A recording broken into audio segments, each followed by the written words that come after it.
मैं हूं अम्बरीश शुक्ल और आप देख रहे हैं 45 डेज विशेष पाठ्यक्रम की हम लोग एक महत्वपूर्ण स्ट्रेटजी बनाए हैं। जिस स्ट्रेटजी और उसकी जो चयन हमने किया है उन 45 दिनों का, उसके विषय में तो आप लोगों को लगभग जानकारी हो ही गई होगी, लेकिन मैं फिर से आपको बता देना चाहता हूं कि लोअर पीसीएस के तहत हम लोगों ने एक टारगेट किया कि जो छात्र छूट गए हैं मुख्य धारा में आने से, किसी न किसी वजह से प्रवेश नहीं लिए हैं, तो उनको हम लोग फिर से जोड़ेंगे और उनको भी हम अच्छी तैयारी करवाएंगे। इसके लिए 45 दिनों का एक मेडिकल प्लान हम लोगों ने बनाया है और उसमें मैं हिंदी पढ़ाने की भूमिका अदा कर रहा हूं। हिंदी पढ़ाते समय सबसे पहले मैं आपको कुछ प्रश्न देता हूं शुरू में ही कक्षा में। उन प्रश्नों के जवाब आपको पूरी कक्षा में मिल जाते हैं। तो सबसे पहले आज शुरुआत करता हूं मुंह दिखाई से। मुंह दिखाई शब्द बहुत दिन बाद हो सकता है आप लोगों ने सुना हो। मुंह दिखाई केवल दुल्हन की होती है, जी नहीं। आज मैं मुंह दिखाई कराऊंगा आपका उन महत्वपूर्ण सवालों से जो कि यूपी ट्रिपल एससी में आए हुए हैं विगत वर्षों में, और भाषा एवं बोली से संबंधित चैप्टर के अंतर्गत वो प्रश्न पूछे जाते हैं। तो भाषा और बोली से संबंधित चैप्टर आज पढ़ाना है मुझे, और भाषा और बोली से संबंधित वो कौन कौन से महत्वपूर्ण प्रश्न हैं जो लगभग परीक्षाओं में पूछे जाते हैं और आपको इसकी तैयारी करना है। तो चलिए मुंह दिखाई करवाते हैं आज आपको उन 15 प्रश्नों की। तो ये रहे आपके 15 प्रश्नों में, इनमें कोई ऑप्शन आपको नहीं दिखेगा, केवल प्रश्न ही प्रश्न आपको दिखेंगे। और इन प्रश्नों को आप चाहे नोट कर लें या नहीं भी नोट करेंगे तो डिस्क्रिप्शन में आपको ये 15 प्रश्न मिल जाएंगे।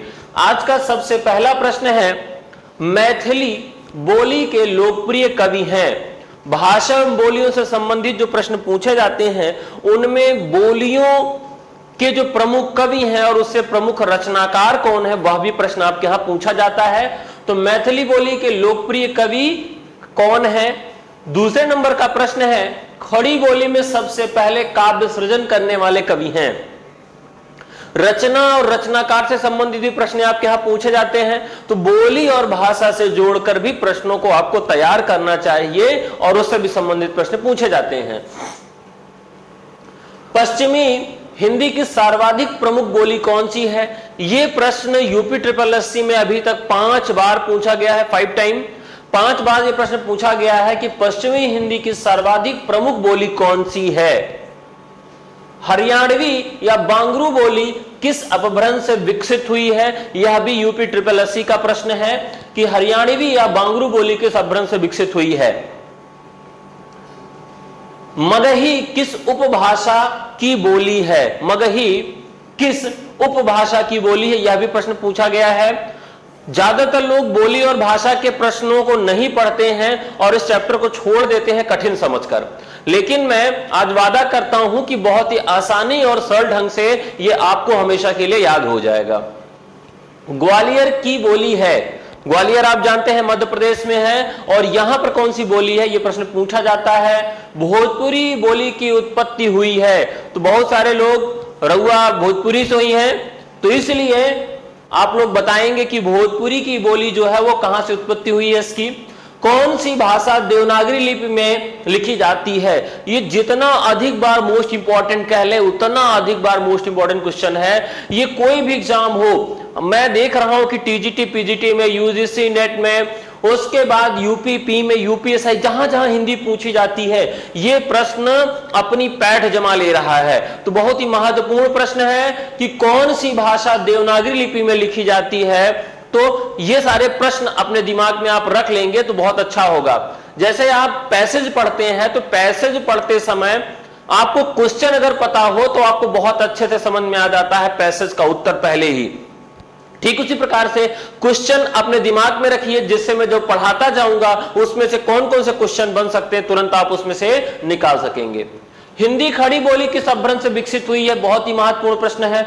ब्रज बोली के नाम से जानी जाती यूपी ट्रिपल एससी 2011 में यह प्रश्न पूछा गया था। तो दक्षिण भारत हिंदी प्रचार सभा मुख्यालय कहां पर स्थित है? तो यह प्रश्न बहुत पूछा जाता है, कई बार आपके यहां जीएस और जीके में भी प्रश्न पूछ लिया जाता है। हिंदी का विकास क्रम है कि हिंदी का विकास किस क्रम में हुआ है, ये मैंने पिछली वीडियो में आपको बता दिया था। खड़ी बोली कहां बोली जाती है, सबसे महत्वपूर्ण और बड़ा प्रश्न कि हिंदी बोली कहां जाती है। नागरी लिपि का विकास किस बोली से हुआ है, यह भी बहुत ही महत्वपूर्ण है। दक्षिण भारत में हिंदी प्रचार सभा का मुख्यालय कहां है, यह भी प्रश्न बहुत बार पूछा गया है। तो हिंदी की प्रचार प्रसार करने वाली कितनी संस्थाएं हैं, उनके संस्थापक कौन हैं और वो स्थापित कहां पर हैं, उनका स्थान कहां लोकेटेड है, ये प्रश्न बहुत पूछे जाते हैं। तो ये तो रहे आज आपके 15 प्रश्न। इन 15 प्रश्नों के उत्तर आपको कमेंट बॉक्स में आके देना है। पूरा वीडियो देखने के बाद आपको स्वयं से उत्तर खोज के इन 15 प्रश्नों के जवाब हमको देने हैं और ये 15 के 15 प्रश्नों के जवाब आपको इस वीडियो में मिल जाएंगे। तो चलिए आज के वीडियो की शुरुआत करता हूं।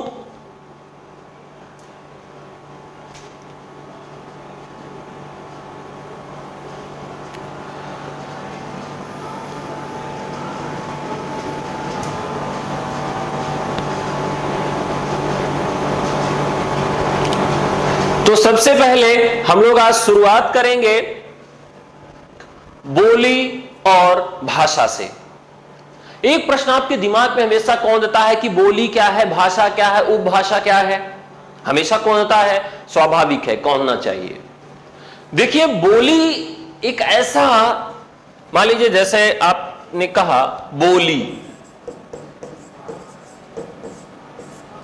छोटे बच्चे इसको खूब कहते मार देव गोली केहू न बोली। राइम बैठाने में बहुत तेज है, बोली और गोली। तो बोली जो है और एक शब्द आता है भाषा। बोली भाषा, कहते हैं यार अपनी बोली भाषा देख लो किस तरह बोलते हो। उपभाषा, कहे यार क्षेत्रीय भाषा बोलता है, ये गांव की भाषा बोलता है, क्षेत्रीय भाषा।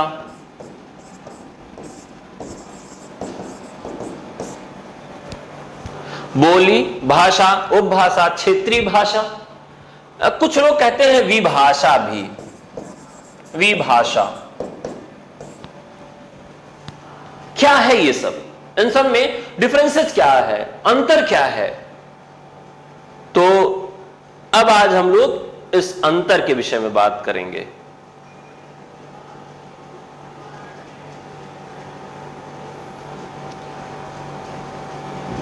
देखिए मित्रों,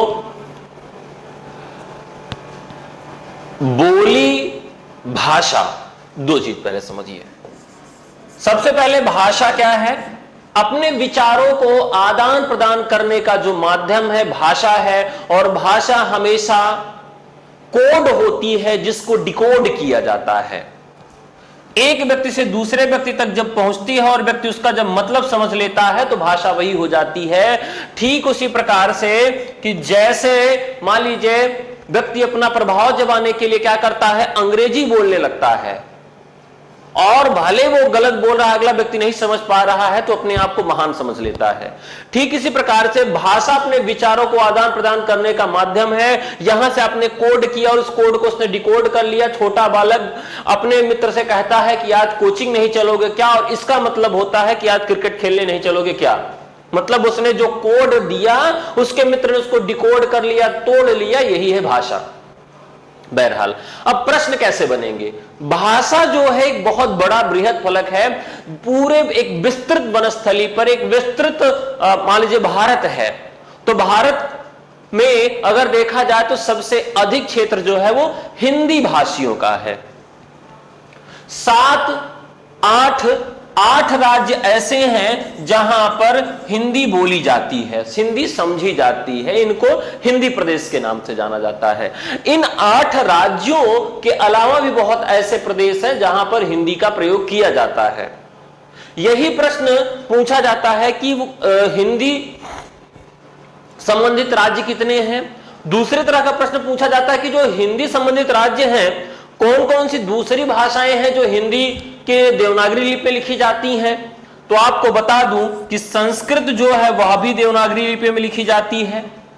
मराठी वह भी लिखी जाती है, हिंदी तो आपकी देवनागरी लिपि में लिखी ही जाती है, नेपाली यह भी जो है आपकी देवनागरी लिपि में लिखी जाती है। सबसे अधिक प्रश्न बनता है मराठी पर कि मराठी भाषा किस लिपि में लिखी जाती है। तो मराठी की स्वयं की अपनी लिपि है, लेकिन मराठी जो भाषा है वह भी देवनागरी लिपि में लिखी जाती है, और यह बहुत ही महत्वपूर्ण प्रश्न है। 8 राज्य हैं, इन 8 राज्यों में हिंदी बोली जाती है, और हिंदी एक बहुत बड़ा बृहद फलक है। अब एक प्रश्न ये दिमाग में आता है कि क्या 8 राज्यों में हिंदी बोली जाती है? जी नहीं। हिंदी कहां बोली जाती है? अगर यह प्रश्न आपके परीक्षा में पूछा जाएगा तो हिंदी केवल और केवल मेरठ में बोली जाती है। मेरठ, दिल्ली या जो इस तरह के उसके आसपास के जो लगे हुए क्षेत्र हैं, हिंदी कहने का तात्पर्य आज खड़ी बोली से लगाया जाता है। किससे? खड़ी बोली से।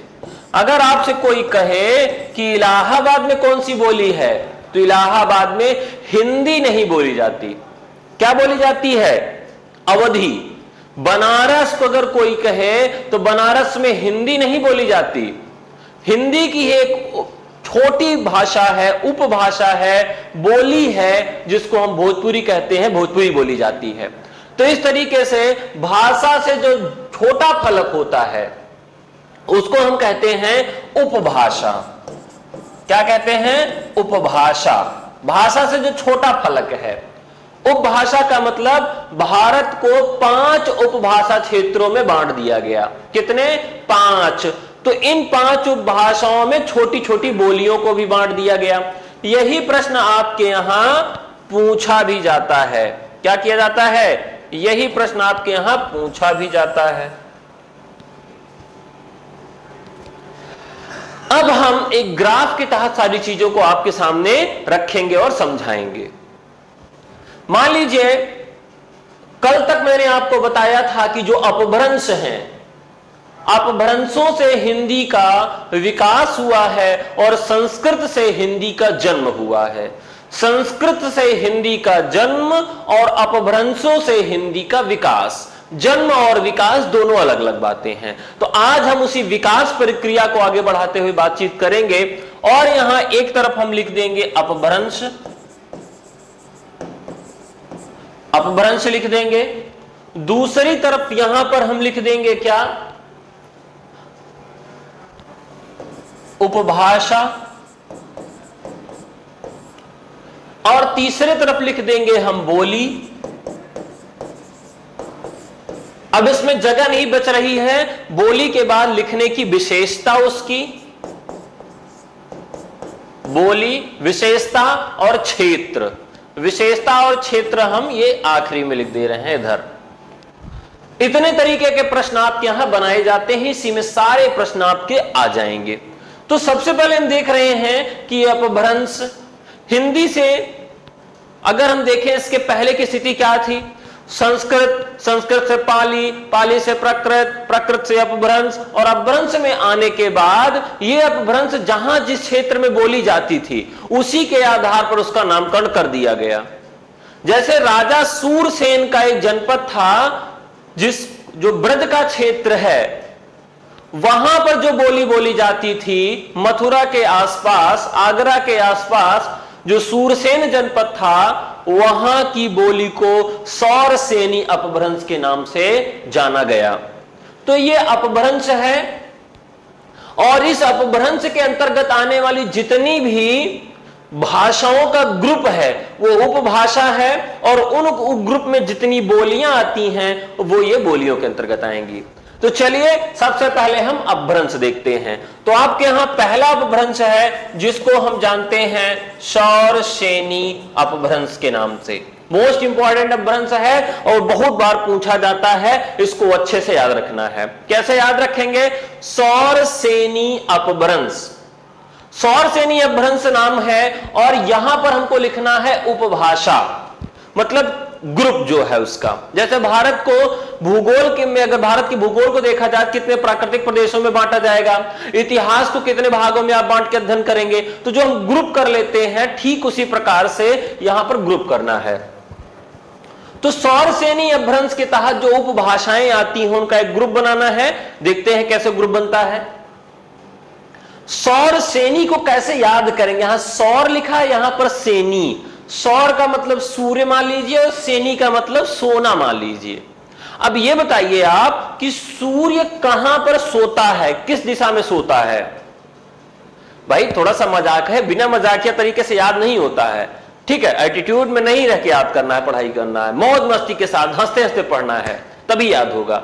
स्ट्रेस लेकर जितने भी छात्र पढ़ते हैं उनके दिमाग से ये चीजें स्किप हो जाती हैं, क्योंकि जब तक आपका दिमाग एकदम स्वस्थ नहीं होगा, खुश नहीं होगा, तब तक उसमें चीजें स्टोर नहीं होती हैं। तो सौर सेनी सूर्य किधर सोता है? जी हां, पश्चिम में, अर्थात पश्चिमी। अब उपभाषा आपकी क्या हो गई? पश्चिमी। सौर सेनी अपभ्रंश का नाम है। राजा सूरसेन जहां रहते थे उनके आसपास की बोलियों का जो क्षेत्र था उसको सौर सेनी अपभ्रंश के नाम से जाना गया। अगर हम इसको और मजाकिया ढंग से देखें तो इनको दादा मान लेते हैं, ये उनका बेटा है और ये उनके पोते हैं।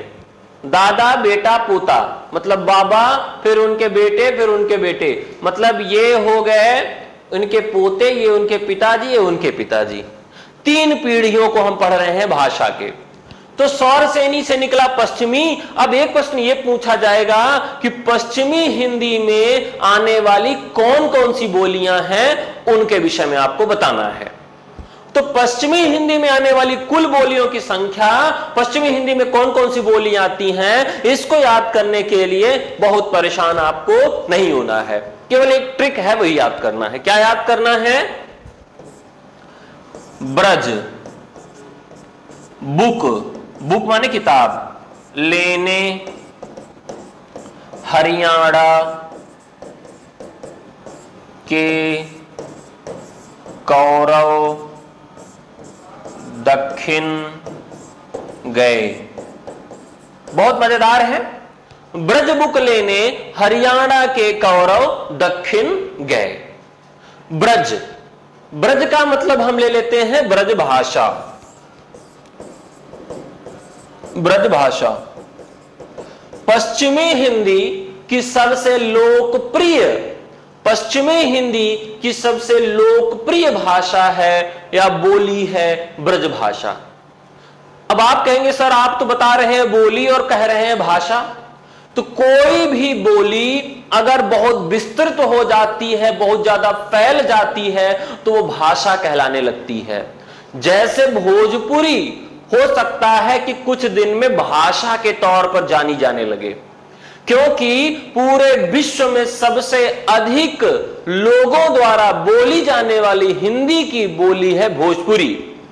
इसलिए यहां पर ब्रज भाषा भी भाषा के रूप में जानी जाने लगी है, क्योंकि इसका बोली के रूप में स्वरूप जब विस्तृत होता है, साहित्य लिखे गए, अधिक लोगों द्वारा बोली गई, प्रचारित प्रसारित हुई, व्याकरण की भाषा बनी, फिल्मों की भाषा बनी, तो उसका विस्तार हो जाता है। तो ब्रज भाषा हो गई। यहां बू का मतलब निकाल लेते हैं हम बुंदेली,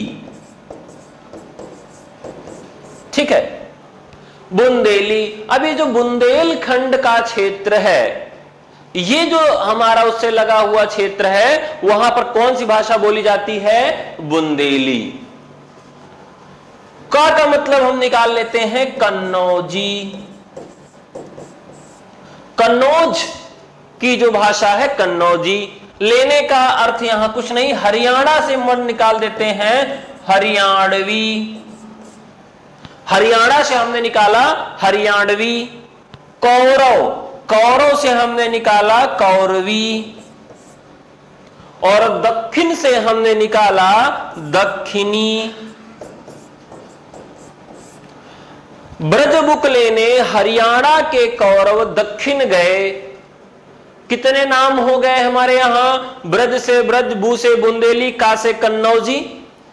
अब ये कौरवी का नाम जो है वो खड़ी बोली है, और कौरवी का जो नामकरण किया गया है वो डॉक्टर राहुल सांकृत्यायन ने किया है। इसका नाम क्या रखा उन्होंने? खड़ी बोली। तो कौरवी का दूसरा नाम है खड़ी बोली। बहुत बार प्रश्न पूछा गया है। तो अब यहां प्रश्न कैसे बनेंगे कि खड़ी बोली का जन्म किस अपभ्रंश से हुआ है? सौरसेनी। प्रश्न पूछा जाएगा हिंदी का जन्म किस अपभ्रंश से हुआ है? सौरसेनी। हिंदी किस उपबोली वर्ग की या विभाषा की है? तो उपभाषा या विभाषा इसको कहते हैं, या उपबोली वर्ग भी कहते हैं। उपबोली वर्ग। देखिए अब यहां पर आपको इनके बीच में जो संबंध है वही बताना है। मान लीजिए पूछेगा कि कौरवी का जन्म किस अपभ्रंश से हुआ? सौरसेनी।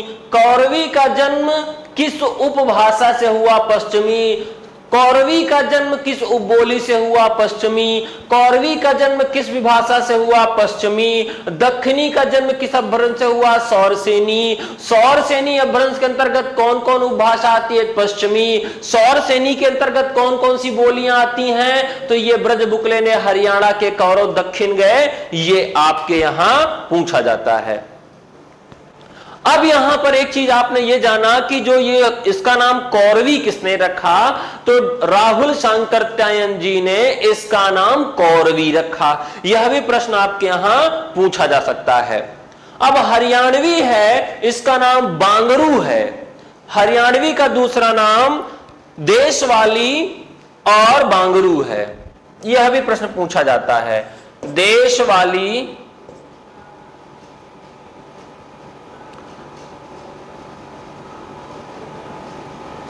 देशवाली और बांगरू। हरियाणवी का नाम क्या है?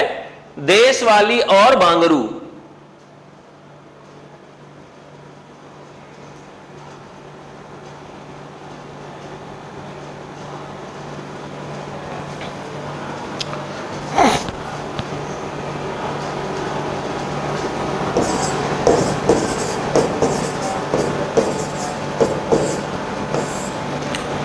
देशवाली और बांगरू इसका नाम है किसका? हरियाणवी का। पूछा जाता है बांगरू कि बांगरू किसका नाम है? तो देशवाली या बांगरू इसका नाम है किसका? हरियाणवी का। हरियाणवी का। खड़ी बोली का और नाम क्या है? खड़ी बोली या कौरवी। खड़ी बोली या कौरवी इसका नाम रखा गया है किसका? पश्चिमी हिंदी की एक प्रमुख बोली है खड़ी बोली या कौरवी, और इसका नामकरण किसने किया? राहुल सांकृत्यायन ने। अब इसके बाद और कौन कौन सी बोलियां इसमें आ रही हैं? दक्षिणी बोली है, जो कि दक्षिण भारत जैसे आपका क्षेत्र है जहां पर मुसलमानों ने अपना केंद्र बनाया था, वहां की बोलियां जो थीं वो दक्षिणी हिंदी के नाम से जानी गई, जिसके बहुत बड़ी कवि हैं गेसूद राज। तो ये कुछ फैक्ट हैं, महत्वपूर्ण तथ्य हैं। ब्रज भाषा के सबसे बड़े कवि अगर हुए हैं तो सूरदास का नाम सबसे बड़े कवियों में आता है। खड़ी बोली में अगर प्रश्न पूछा जाएगा तो खड़ी बोली का प्रथम महाकाव्य किसने लिखा? तो खड़ी बोली हिंदी में प्रथम महाकाव्य साकेत है कि प्रिय प्रवास है? तो जी हां, सही जवाब है प्रिय प्रवास। अयोध्या सिंह उपाध्याय ने प्रिय प्रवास लिखा। फिर पूछा जाएगा कि खड़ी बोली का प्रथम कवि कौन है? तो खड़ी बोली का प्रथम कवि जो है वो वही है, जी हां, मुकरियां और पहेलियां लिखने वाले। हां, सही समझे। कौन? इटावा के रहने वाले। और भी इशारा? अरे भाई नाम ले लो। तराना और सितार के जन्मदाता। नहीं समझ में आया? अच्छा, अमीर खुसरो। अमीर खुसरो ये जो है क्या है? हिंदी में खड़ी बोली के प्रथम कवि हैं। कविता की शुरुआत खड़ी बोली में यही करते हैं, अमीर खुसरो जी। ठीक है, तो ये तो इनके विषय में बातचीत रही।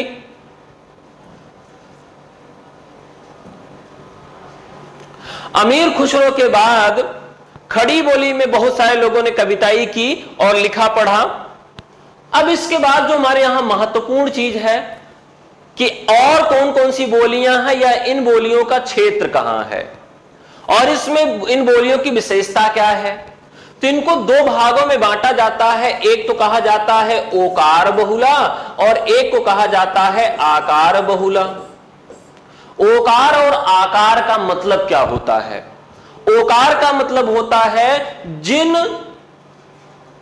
शब्दों के अंत में ओ आए या उन शब्दों में ओ की बहुलता हो या जिन शब्दों के अंत में आ की मात्रा आए या उन शब्दों में आ की बहुलता हो, मतलब आ बार बार आए। बोलियों के दृष्टि से ओकार और आकार तो हम पश्चिमी हिंदी में देखते हैं तो जो शुरू के तीन बोलियां हैं ब्रजबुक, ब्रजबुक जो बोलियां हैं वो ओकार बहुला हैं। जैसे अब ब्रज में आप बोलेंगे तो कैसे बोलेंगे? मान लीजिए हिंदी में एक शब्द है हमारा, अब ब्रज में इसको क्या कहेंगे? म्हारो, म्हारो कहेंगे। अब हिंदी में एक शब्द है लड़का, ब्रज में इसको कैसे कहेंगे? छोरो, म्हारो छोरो। अब यहां देखिए ओ की मात्रा लगा दी गई है, अर्थात ब्रज, बुंदेली, कन्नौजी तीनों बोलियों की विशेषता यही है कि ये ओकार बहुला है, ओ की मात्रा लगा दी जाती है। ठीक इसी प्रकार से जो तीन बोलियां नीचे बच रही हैं, ब्रजबुक लेने हरियाणवी, कौरवी और दक्षिणी, इन तीनों बोलियों की विशेषता क्या है? आकार बहुला है। तो ऊपर की तीनों बोलियां ओकार बहुला और नीचे की तीनों बोलियां आकार बहुला हैं। हरियाणवी का दूसरा नाम पूछता है और खड़ी बोली का दूसरा नाम पूछता है। आप सबको क्लियर हो गया होगा। अब देखिए मित्रों, और कौन कौन से प्रश्न आपके यहां पूछे जा सकते हैं इनसे संबंधित। पूछेगा कि जो ये इन बोलियों का क्षेत्र कहां है। जैसे बुंदेली का क्षेत्र कहां है? तो बुंदेली का क्षेत्र झांसी, उरई, जालौन और उधर का जो बुंदेलखंड वाला क्षेत्र है वो इससे संबंधित हो जाएगा। मथुरा, आगरा, ये वाला जो क्षेत्र हो जाएगा ब्रज का क्षेत्र हो जाएगा। कन्नौजी वाला क्षेत्र मैंने आपको बता ही दिया। खड़ी बोली वाला क्षेत्र आपको बता दिया, मेरठ है, दिल्ली है, तो ये खड़ी बोली वाले आपके क्षेत्र हो जाएंगे। अब इसके बाद इन बोलियों का क्षेत्र पूछता है, इन बोलियों की विशेषताएं पूछता है, कौन उनमें प्रमुख कवि है पूछता है। ये प्रश्न आपके यहां पूछे जाते हैं। दूसरे प्रकार के जो बोली है उसकी चर्चा करेंगे, दूसरे प्रकार की विभाषाओं की चर्चा करेंगे। तो सबसे पहले यहां हम लिखेंगे अपभ्रंश। तो यहां हम फिर से लिख देते हैं सौर सेनी अपभ्रंश। सौर सेनी अपभ्रंश है, इससे पश्चिमी का जन्म हुआ था। अब दूसरी उपभाषाओं पे चर्चा करते हैं। तो आप ये बताइए कि सूर्य की जो सेना है सबसे पहले पृथ्वी के किस स्थल पर पहुंचती है? सबसे पहले, तो सबसे पहले किस स्थल पर पहुंचती है? जी हां, आपने सही जवाब दिया। कहां पहुंचती है? पहाड़ों पर, अर्थात पहाड़ी। अब यहां पर विभाषा या उपभाषा कौन सी हो गई? पहाड़ी हिंदी। यहां अपभ्रंश कौन सा हो गया? सौर सेनी। तो सौर सेनी से ही पहाड़ी का भी जन्म हुआ है और सौर सेनी से ही पश्चिमी का भी जन्म हुआ है। तो पहाड़ी हो गई। अब पहाड़ी हिंदी में कौन कौन सी बोलियां आती हैं, यह प्रश्न पूछा जाएगा। तो चलिए देख लेते हैं भैया कौन कौन सी बोलियां आती हैं। इसमें आती है दो बोलियां जो प्रमुख हैं। कौन कौन सी? एक गढ़ वाली, एक कुमाऊनी। गढ़ वाली, कुमाऊनी, गढ़ वाली, कुमाऊनी, ये दो बोलियां हैं जो कि सौर सेनी अपभ्रंश से उपजी हैं और विभाषा वर्ग इनका क्या है? पहाड़ी है। अब आपसे ये पूछा जाएगा कि भाई ये बोली कहां जाती हैं? तो गढ़वाली जो है वो टिहरी में बोली जाती है। टिहरी का नाम आप क्यों जानते हैं? बांध के कारण जानते हैं। गढ़वाल, चमोली और उत्तरकाशी जो जिले हैं वहां पर उत्तराखंड में, वहां पर आपकी गढ़वाली बोली जाती है। और कुमाऊनी कहां बोली जाती है? तो कुमाऊनी आपकी नैनीताल, अल्मोड़ा और पिथौरागढ़, ये 3 जिले हैं जहां पर आपकी कुमाऊनी बोली जाती है। तो गढ़वाली और कुमाऊनी का कुल मिला के क्षेत्र क्या है? वो पहाड़ी क्षेत्र है, वहां पर इन बोलियों की बातचीत होती है और ये बोली जाती हैं। इन बोलियों की विशेषता क्या है, इससे संबंधित भी प्रश्न आपके यहां पूछे जाते हैं। और इन बोलियों में और किस तरह की विशेषताएं होती हैं जो आपके यहां प्रश्न के रूप में पूछी जाएंगी। ये बोलियां भी और बोलियों के जैसे आकार बहुला हैं। किस तरह की हैं? आकार बहुला बोलियां हैं इसमें। तो ये सौरसेनी अपभ्रंश से पहाड़ी और पहाड़ी से गढ़वाली कुमाऊनी का जन्म हुआ। और इसी के अंतर्गत आ जाती है एक बोली और नेपाली हिंदी, जबकि इसकी गणना हिंदी की कुल बोलियों में नहीं होती है। एक प्रश्न आपके यहां पूछा जाता है कि हिंदी के अंतर्गत कुल कितनी बोलियां आती हैं? तो हिंदी के अंतर्गत कुल बोलियों की संख्या जो है वो 18 मानी जाती है, धन 1। तो जो 1 है वो नेपाली है। तो कुल अगर पूछेगा कि हिंदी में बोलियों की संख्या कितनी है, तब आपको 18 बताना है। बहुत सारे जैसे नोट्स या किताबें जिसमें 17 बोलियां ही आपको मिलती हैं, लूसेंट पढ़ेंगे 17 मिलेगी। लेकिन अगर ऑप्शन में 17 और 18 दोनों दिया रहे तो 18 सही है। ऑप्शन में अगर केवल 17 दिया है तो 17 सही माना जाएगा। यहां एक प्रश्न और आता है कि हिंदी में उपभाषाओं की संख्या कितनी है? तो उपभाषाएं आपकी कितनी है? 5 हो गई। तो ये तो रहा आपका दूसरी बोली। अब तीसरी और आगे वाली बोलियों की तरफ हम लोग बढ़ेंगे। तीसरा जो हमारा अपभ्रंश हमारा वही रहेगा क्या? सौरसेनी। और देखते हैं सौरसेनी अपभ्रंश से और कौन सी भाषा आती है। ये बताइए कि सूर्य की जो सेना है वो सबसे ज्यादा किस प्रदेश के ऊपर प्रसन्न रहती, सबसे ज्यादा गर्मी कहां पड़ती है, और सबसे ज्यादा डेजर्ट जिसको आप क्या कहते हैं मरुस्थल कहां है, तो वो है राजस्थान में। इसलिए क्या हो जाएगा? राजस्थानी। राजस्थानी हिंदी है। और राजस्थानी हिंदी में कुल कितनी बोलियां आती हैं? तो इसमें 4 बोलियां आती हैं। वो कौन सी? मामा मेवा लेकर जयपुर गए। मामा मेवा लेकर जयपुर गए। तो मामा मेवा लेकर जयपुर गए, ये इसका कोड है। मां से हो गया आपका मालवी, मां से हो गया आपका मेवाती, अच्छा मारवाड़ी,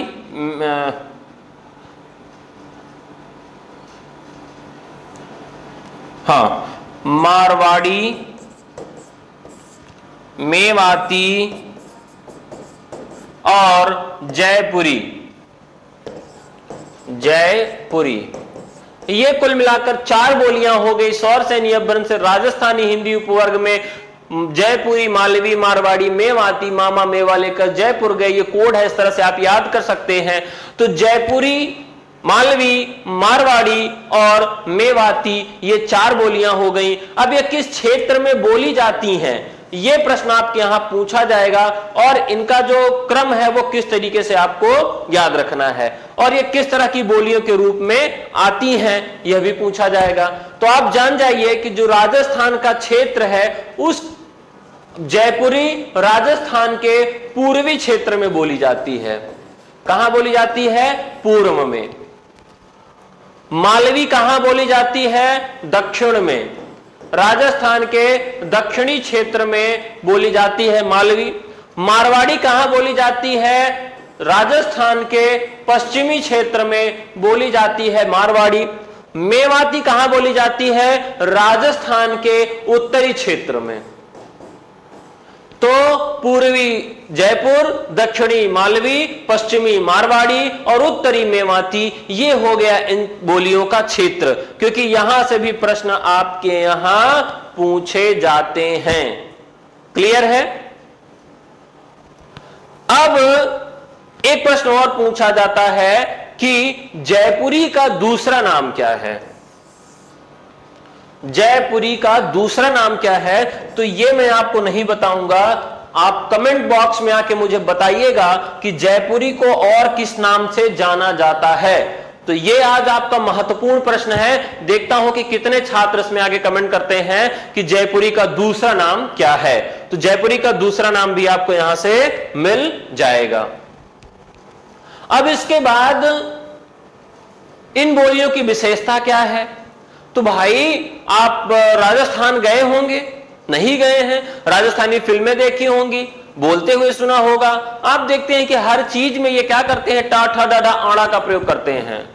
रहण देव, जान देव, खान देव, मतलब टा वर्ग बहुला, टा ठा डा ढा आड़ा, जो टा वर्ग है उस वर्ग का सबसे ज्यादा प्रयोग राजस्थानी में किया जाता है। अर्थात राजस्थानी हिंदी की सबसे बड़ी विशेषता क्या है?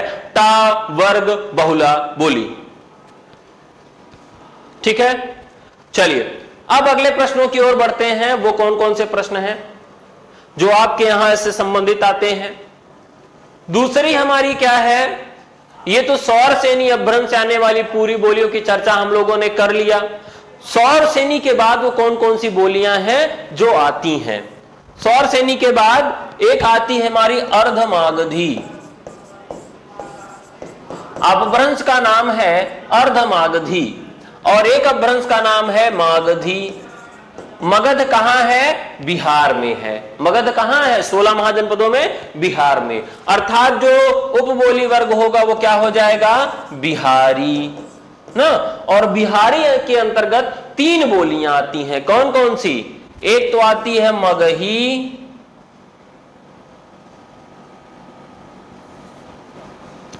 मगही, मैथिली, भोजपुरी। मगही, मैथिली और भोजपुरी, ये 3 बोलियां हैं किसके अंतर्गत आती हैं? अर्धमागधी अपभ्रंश के नीचे लिखा हुआ है मागधी अपभ्रंश, और मागधी अपभ्रंश के अंतर्गत आती हैं बिहारी, और बिहारी में आती हैं तीनों बोलियां। तीनों बोलियों की विशेषता आपके यहां पूछी जाएगी। तो मगही, मैथिली और भोजपुरी। सबसे ज्यादा प्रश्न भोजपुरी से पूछा जाता है। भोजपुरी क्या है? इकार बहुला है। इकार बहुला क्यों है? जैसे आप लिखते हैं लइका,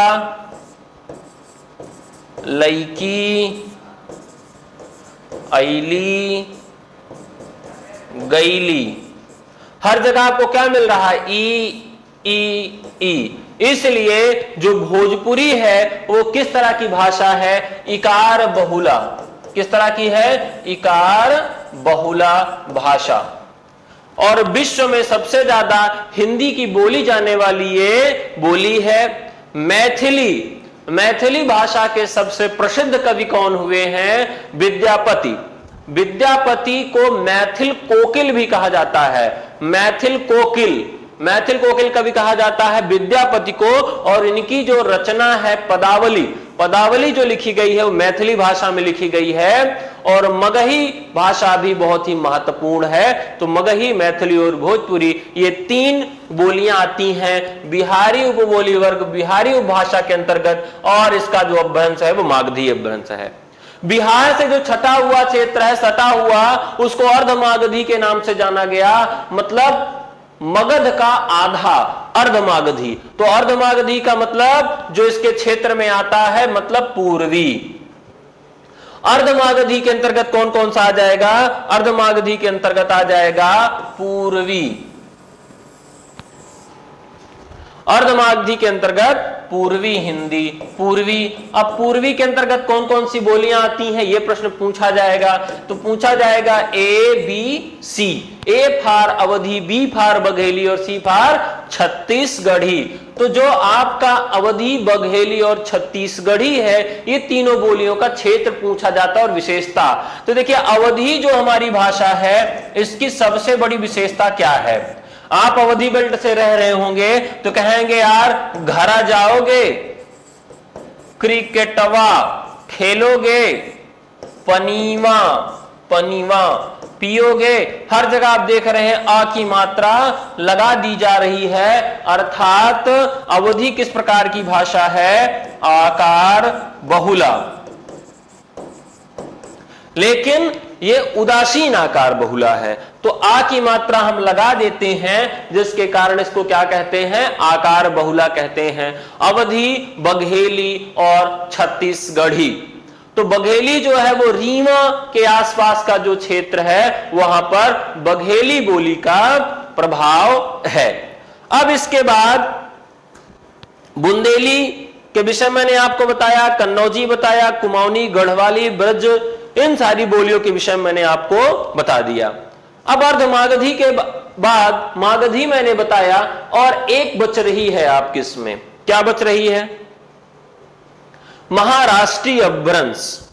तो महाराष्ट्री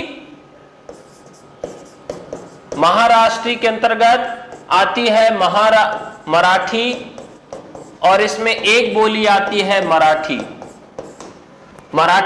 अब आपका इसका क्षेत्र जानते ही महाराष्ट्र है। इसके बाद एक आध दो प्रश्न और पूछे जाते हैं। इसमें कौन कौन से प्रश्न पूछे जाते हैं, एक तो प्रश्न पूछ लिया जाएगा कि गुजराती का जन्म किस अपभ्रंश से हुआ है। तो गुजरात कहां है, पश्चिमी क्षेत्र में है। तो गुजरात का जन्म किससे हुआ है, सौरसेनी अपभ्रंश से हुआ है। किससे, सौरसेनी अपभ्रंश से गुजराती का जन्म हुआ है। और किसमें आता है, पश्चिमी क्षेत्र में, अर्थात पश्चिमी में आता है। तो पश्चिमी बोलियों में आता है गुजराती, और इसका अपभ्रंश सौरसेनी है। एक प्रश्न ये पूछा जाता है, कभी कभी पूछ लिया जाता है उड़िया, बांग्ला, ये जो बोलियां हैं ये कहां से उपजी हुई हैं। तो ये भी आप जानते हैं कि बिहार से पहले ये सब उड़िया और बांग्ला दोनों लगा हुआ था। तो ये किसके अंतर्गत आ जाएंगी आपकी, हाँ, अर्धमागधी नहीं, मागधी अपभ्रंश। कौन सा अपभ्रंश, मागधी अपभ्रंश हो जाएगा। उड़िया और बांग्ला किसके अंतर्गत आ जाएंगी, मागधी मतलब, हाँ, पूर्वी हिंदी होगा कि पश्चिमी हिंदी होगा कि बिहारी होगा। तो ये आ जाएंगी आपकी मागधी पूर्वी हिंदी के अंतर्गत। किसके अंतर्गत, पूर्वी हिंदी ने कहा के पूर्वी भाषाओं के अंतर्गत। तो मागधी अपभ्रंश है पूर्वी भाषाओं के अंतर्गत, उड़िया और बांग्ला आपकी आ जाएंगी। तो ये प्रश्न भी कभी कभी आपके यहां पूछ लिए जाते हैं। तो आपने आज जाना अपभ्रंश, उनकी बोलियां और उनके क्षेत्र। अब इन बोलियों के क्षेत्र कौन कौन से हैं, इससे संबंधित प्रश्न आपके यहां पूछे जाते हैं। तो इन प्रश्नों को आप अपने से तैयार करेंगे खोज के, क्योंकि इतना समय नहीं है कि सारी बोलियों के क्षेत्रों को एक एक गिनाया जाए। मतलब भाई पूरा भारत है, अब पूरे भारत के एक क्षेत्र को अगर एक एक गांव गिनाया जाए कहां कहां है, तो बहुत बड़ा वीडियो हो जाएगा। इसलिए आपको स्वयं से इसकी तैयारी करना होगा। तो आप राजस्थानी पढ़ लिए, पहाड़ी पढ़ लिए, मागधी पढ़ लिए और पूर्वी हिंदी पढ़ लिए। इन क्षेत्रों को आपने पढ़ लिया। अब इनसे जो प्रश्न पूछे जाएंगे वो आप बताइएगा, ठीक है। अब जो प्रश्न पूछे गए हैं इनमें जिन प्रश्नों को मैंने रखा है वो भी आप चाहें तो उसके उत्तर डाउनलोड कर सकते हैं। आप उसके उत्तर आपको कहां से मिलेंगे, उसके उत्तर आपको उसी वीडियो, जो आप वीडियो देख रहे हैं, इसके नीचे डिस्क्रिप्शन है, डिस्क्रिप्शन क्लिक करेंगे, आपको 15 प्रश्न मिल जाएंगे और उनके उत्तर भी आपको उसके नीचे मिल जाएंगे। तो आप ऐसे पढ़ेंगे तो निश्चित तौर पर आपका सिलेक्शन हो जाएगा, क्योंकि आपको मालूम होना चाहिए कि किस चैप्टर से किस तरह के प्रश्न बनाए जाते हैं। तो सबसे पहले प्रश्नों को सिलेक्ट करना आप सीख जाइए, तब कोई भी दिक्कत आपको आने वाली नहीं है। तो वीडियो आज का यहीं तक है। आप सबका बहुत बहुत धन्यवाद।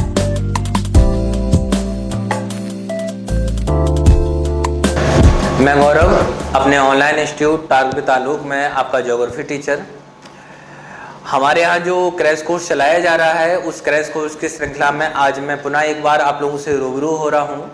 इस बैच के बारे में मैं थोड़ा आपसे बताना चाहता हूँ। यह बैच एक ऐसा बैच है जिसका टारगेट है 45 दिन, और 45 दिन में आपको इस बैच में वही पढ़ाया जाएगा जो एग्जाम के पॉइंट ऑफ व्यू से बहुत इंपॉर्टेंट है, जहाँ से बार बार आपका यूपीएससी एग्जाम में क्वेश्चन पूछ रहा है।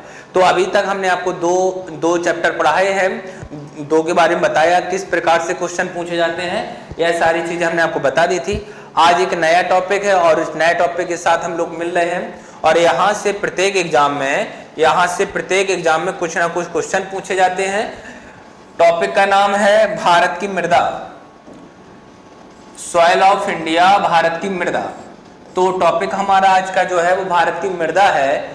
भारत की मृदा से कई सारे क्वेश्चन पूछे जाते हैं, बहुत इंपॉर्टेंट टॉपिक है, तो इसको आज हम लोग डिस्कस कर लेते हैं।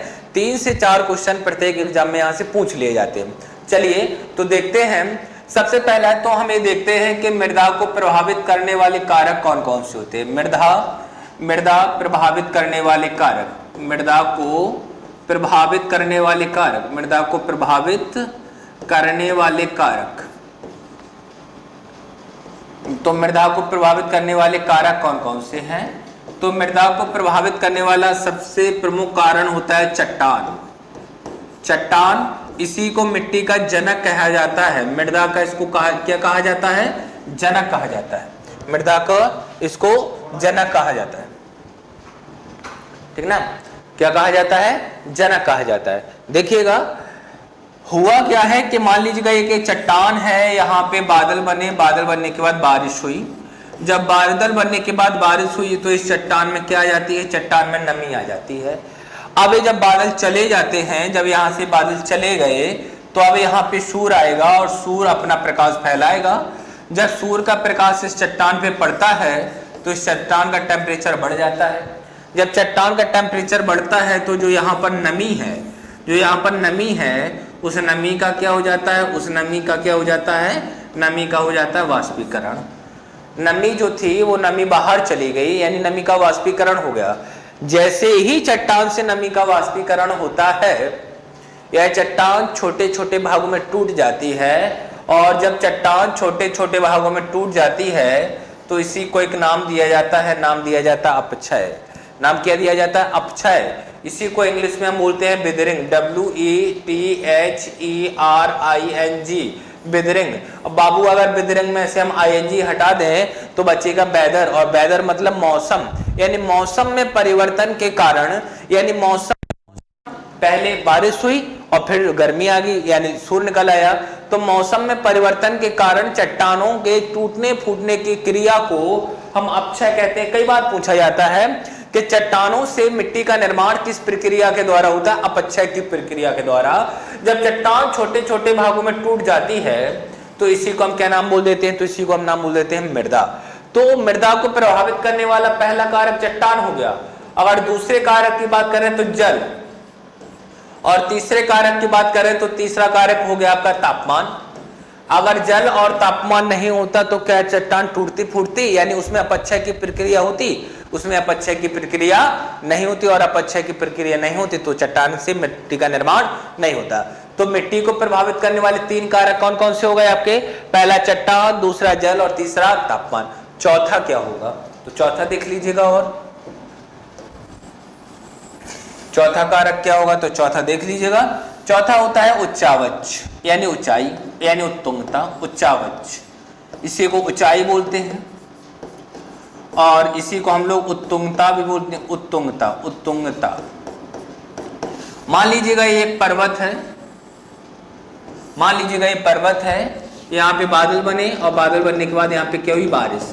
जब बादल बनने के बाद बारिश होती है तो यहाँ पर जो मिट्टी है, जब बादल बनने के बाद बारिश होती है तो यहाँ की जो मिट्टी है, यह मिट्टी क्या करती है? यह मिट्टी क्या करती है? मिट्टी पानी के साथ क्या होती है? यह मिट्टी पानी के साथ बह जाती है। जब मिट्टी पानी के साथ बह जाएगी तो जो पर्वत की ढलानें होंगी, उन ढलानों पर पतली मिट्टी पाई जाएगी, यानी मिट्टी की जो मोटाई होगी वो बहुत कम होगी। जबकि नीचे जो मिट्टी बह के आएगी नदी घाटी में, या जो पर्वतों के नीचे वाला क्षेत्र है, वहां पर मिट्टी की जो मोटाई होगी वो मिट्टी की मोटाई क्या हो जाएगी? अधिक। तो पर्वतों के निचले भाग में, जहां पर पर्वतों का निचला भाग है, वहां पे क्या होती है? वहां पे मिट्टी मोटी पाई जाती है, और जहां पे पर्वतों का ढलान होता है वहां पे मिट्टी क्या पाई जाती है? मिट्टी के परत पतली पाई जाती है। क्या पाई जाती है? पतली पाई जाती है। इसको याद रख लीजिएगा। आपसे क्वेश्चन पूछा जाता है पर्वतीय क्षेत्रों पर जैसे जैसे ऊंचाई बढ़ती है पर्वतीय क्षेत्रों पर यदि हम जा रहे हैं तो मिट्टी किस प्रकार की पाई जाएगी? मिट्टी की परत मोटी होगी, पतली होगी, सामान्य होगी? तो आप बताएंगे मिट्टी की परत पतली होगी। और जब यहाँ पे मिट्टी की परत जो है पतली है तो क्या यहाँ पे कृषि कार्य होना संभव है? नहीं हो पाएंगे, क्योंकि बहुत कम मिट्टी पाई जा रही, बहुत कम मात्रा में मिट्टी पाई जा रही है। और एक अच्छे और स्वस्थ पौधे का निर्माण तभी होता है जब मिट्टी मोटी हो। मिट्टी कैसी हो? मोटी हो। मिट्टी की परत कैसी हो? मोटी हो। तो ये 4 कारक हैं जो किसी भी स्थान की मृदा को प्रभावित करते हैं। एक हो गया आपका चट्टान, जिसे मिट्टी का जनक कहा जाता है। दूसरा हो गया तापमान, तीसरा हो गया जल, और चौथा हो गया आपका ऊंचाई। चट्टानों के टूटने फूटने से मिट्टी बनती है, और चट्टानों के टूटने फूटने की क्रिया को नाम दिया जाता है, क्या नाम दिया जाता है? अपक्षय। इंग्लिश में नाम दिया जाता है आपका, क्या नाम दिया जाता है इंग्लिश में? तो वेदरिंग। क्या नाम दिया जाता है? वेदरिंग। इतनी बात समझ में आ गई? चलिए आगे बढ़ते हैं। एक हमारा संस्थान है, और हमारा जो संस्थान है उस संस्थान का नाम क्या है? तो संस्थान का नाम ये है, आपके सामने लिख दे रहा हूं मैं, ICAR। कहां पर है ICAR? तो ICAR आपका दिल्ली में है। ICAR का फुल फॉर्म है इंडियन, ठीक ना। अब देखिएगा, जरूर नहीं सी पहले ही हो, 2 नाम होते हैं, Indian council of agriculture and research, ठीक ना। एक तो ये कहीं कहीं ऐसा भी लिखा मिलता है Indian agriculture and research council, ठीक ना। तो हिंदी देखिएगा, हिंदी हो जाती है भारतीय कृषि अनुसंधान, भारतीय कृषि अनुसंधान परिषद, भारतीय कृषि अनुसंधान परिषद। आपसे पहला क्वेश्चन ही पूछ लिया जाता है कि भारतीय कृषि अनुसंधान परिषद किस शहर में है, तो आप बताइएगा कहां पर है। तो भारतीय कृषि अनुसंधान आपका दिल्ली में है। कहां पर है? दिल्ली में है, DELHI, दिल्ली में है आपका भारतीय कृषि अनुसंधान परिषद, ठीक ना। तो भारतीय कृषि अनुसंधान परिषद दिल्ली में है, और भारतीय कृषि अनुसंधान परिषद एक ऐसी संस्था है जो भारत में मिट्टियों का वर्गीकरण करती है। और भारतीय कृषि अनुसंधान परिषद के द्वारा भारत की मिट्टी को कितने भागों में विभाजित किया गया? तो 4 और 4 8 भागों में विभाजित किया गया। तो ICAR के द्वारा, जो आपका ICAR है, भारतीय कृषि अनुसंधान परिषद, तो ICAR के द्वारा भारत की मिट्टी को, ICAR के द्वारा भारत की मिट्टी को कितने भागों में बांटा गया? 8 भाग कौन से हैं? तो एक मिट्टी है जिसका नाम है जलोढ़, एक मिट्टी है जिसका नाम क्या है? जलोढ़ मृदा है। दूसरी मिट्टी है जिसका नाम है लाल मृदा, लाल पीली मृदा, लाल पीली मृदा। तीसरी मिट्टी है जिसका नाम है आपका काली मृदा, काली मृदा। चौथी मिट्टी है जिसका नाम आपका लैटेराइट मृदा, लैटेराइट मृदा, लैटेराइट मृदा। पांचवी मिट्टी जो आपकी है उसका नाम है पर्वतीय मृदा, पर्वतों में पाई जाने वाली पर्वतीय मृदा, पर्वतीय मृदा। उसके बाद आपकी एक मिट्टी मिलती है जिसका नाम है वनीय मृदा, वनों में पाई जाने वाली वनीय मृदा। एक मिट्टी मिलती है आपकी मरुस्थलीय, मरुस्थलीय या लवणीय मृदा, मरुस्थलीय या लवणीय मृदा। और एक मिट्टी है जिसका नाम है आपका पीट मृदा या दलदल मृदा, पीट मृदा या इसी को नाम दिया जाता है दलदल, ठीक ना। तो ये आपकी 8 प्रकार की मिट्टी है। आप जैसे जैसे जलोढ़ से पीट मृदा की ओर आएंगे तो ये जो मिट्टी है, इन मिट्टियों के क्षेत्रफल में क्या आती जाती है? तो मिट्टियों का जो क्षेत्रफल है उस क्षेत्रफल में क्या आती जाती है? कमी। यानी भारत में सर्वाधिक मात्रा में कौन सी मिट्टी पाई जाती है? जलोढ़ मृदा। कौन सी मिट्टी पाई जाती है? जलोढ़ मृदा। और सबसे कम मात्रा में कौन सी मिट्टी पाई जाती है? पीट मृदा, या इसी को क्या नाम दे देते हैं? इसी को नाम दे देते हैं दलदल मृदा। जो टॉप की 4 सॉइल हैं, ये 4 मृदाएं हैं, ये भारत के अधिकांश क्षेत्रफल में पाई जाती है, इसलिए इनको नाम दिया जाता है मेजर सॉइल। क्या नाम दिया जाता है? Major soil. बची 4 मृदा, तो ये 4 मृदा हैं जो नीचे की हैं, पर्वतीय मृदा से लैटेराइट मृदा तक। यह मृदा क्या है? यह कम मात्रा में पाई जाती हैं, इसलिए इनका एक नाम है और इनका नाम है माइनर सॉइल। क्या नाम है इनका? तो इनका नाम है माइनर सॉइल। तो ऊपर वाली 4 हो गई आपकी मेजर और नीचे वाली 4 हो गई आपकी माइनर। तो मेजर सॉइल और कौन सी सॉइल है, तो मेजर और माइनर 2 सॉइल हो गई आपकी, ठीक ना। पूछा जाता है कौन कौन सी मेजर सॉइल है और कौन कौन सी आपकी माइनर सॉइल, ठीक ना। तो आईसीआर हमारा भारत में मृदा का वर्गीकरण करता है। आपको ये 4 मृदाएं पढ़नी है जो मेजर है, यहीं से सारे क्वेश्चन बनते हैं। मृदा से संबंधित जो सारे क्वेश्चन हैं वो मेजर सॉइल से बनते हैं। जलोढ़, लाल, काली, पीली, लैटेराइट, इन्हीं मृदा से सबसे ज्यादा बनते हैं। आइए एक एक से पढ़ लेते हैं इनको। चलिए, तो पहली मिट्टी में पढ़ाता हूं आपको जलोढ़ मृदा, ठीक ना। जलोढ़ मृदा बड़े सिंपल और आसान शब्दों में आपको मैं समझा दूंगा। आपको किताबी भाषा नहीं पढ़नी है, आपको किताबी भाषा तो बहुत टफ होती है। कहीं पे लिखा होता है निक्षेप, निक्षेप क्या होता है, मैं आपको बहुत सिंपल भाषा में समझा दूंगा बहुत अच्छे से। बस वीडियो के अंत तक आप बने रहिएगा, देखिएगा। जलोढ़ मृदा इंग्लिश में एलुवियल सॉइल बोलते हैं। जलोढ़ मृदा इंग्लिश में नाम दिया जाता है alluvial, alluvial soil, alluvial soil. जलोढ़ मृदा एलुवियल सॉइल। इसमें 2 शब्द हैं, जल ओढ़। जल का अर्थ है पानी और ओढ़ का अर्थ है प्रवाहित होना। ओढ़ का अर्थ क्या है, तो ओढ़ का अर्थ है प्रवाहित होना, पानी और प्रवाहित। अब बताइएगा पानी कहाँ पे प्रवाहित होता है, तो पानी जो है वो आपकी नदियों में प्रवाहित होता है, नदियों में। तो ये बताइए कि जब कोई नदी, मान लीजिएगा कोई नदी प्रवाहित हो रही है, तो क्या इस नदी में केवल जल पाया जाएगा। यदि मान लीजिएगा कोई नदी है, नदी प्रवाहित हो रही है, तो क्या इस नदी में केवल जल ही पाया जाएगा, नहीं। नदी का जो जल है वह नदी का जल अपने साथ साथ रेत, कंकड़, बालू, कीचड़ आदि पदार्थों को बहाकर लाता है। तो नदी का जो पानी है वो अपने साथ रेत, कंकड़, बालू, चीका मतलब कीचड़, चीका किले बोलते हैं इंग्लिश में, आदि को बहाकर लाता है। इनको हम एक नाम दे रहे हैं, इनको हमने नाम दे दिया अवसाद। तो जो नदी है, नदी अपने साथ कई प्रकार के अवसादों को बहाकर लाती है। जैसे कौन कौन से अवसाद है, जैसे रेत है, कंकड़ है, बालू है, चीका है, आदि पदार्थों को बहाकर लाती है। और जहां पर नदी में मोड़ होता है, यानी जहां पर नदी में घुमाव होता है, वहां पे आके नदी क्या करती है, इन अवशिष्ट पदार्थों को आके छोड़ देती है।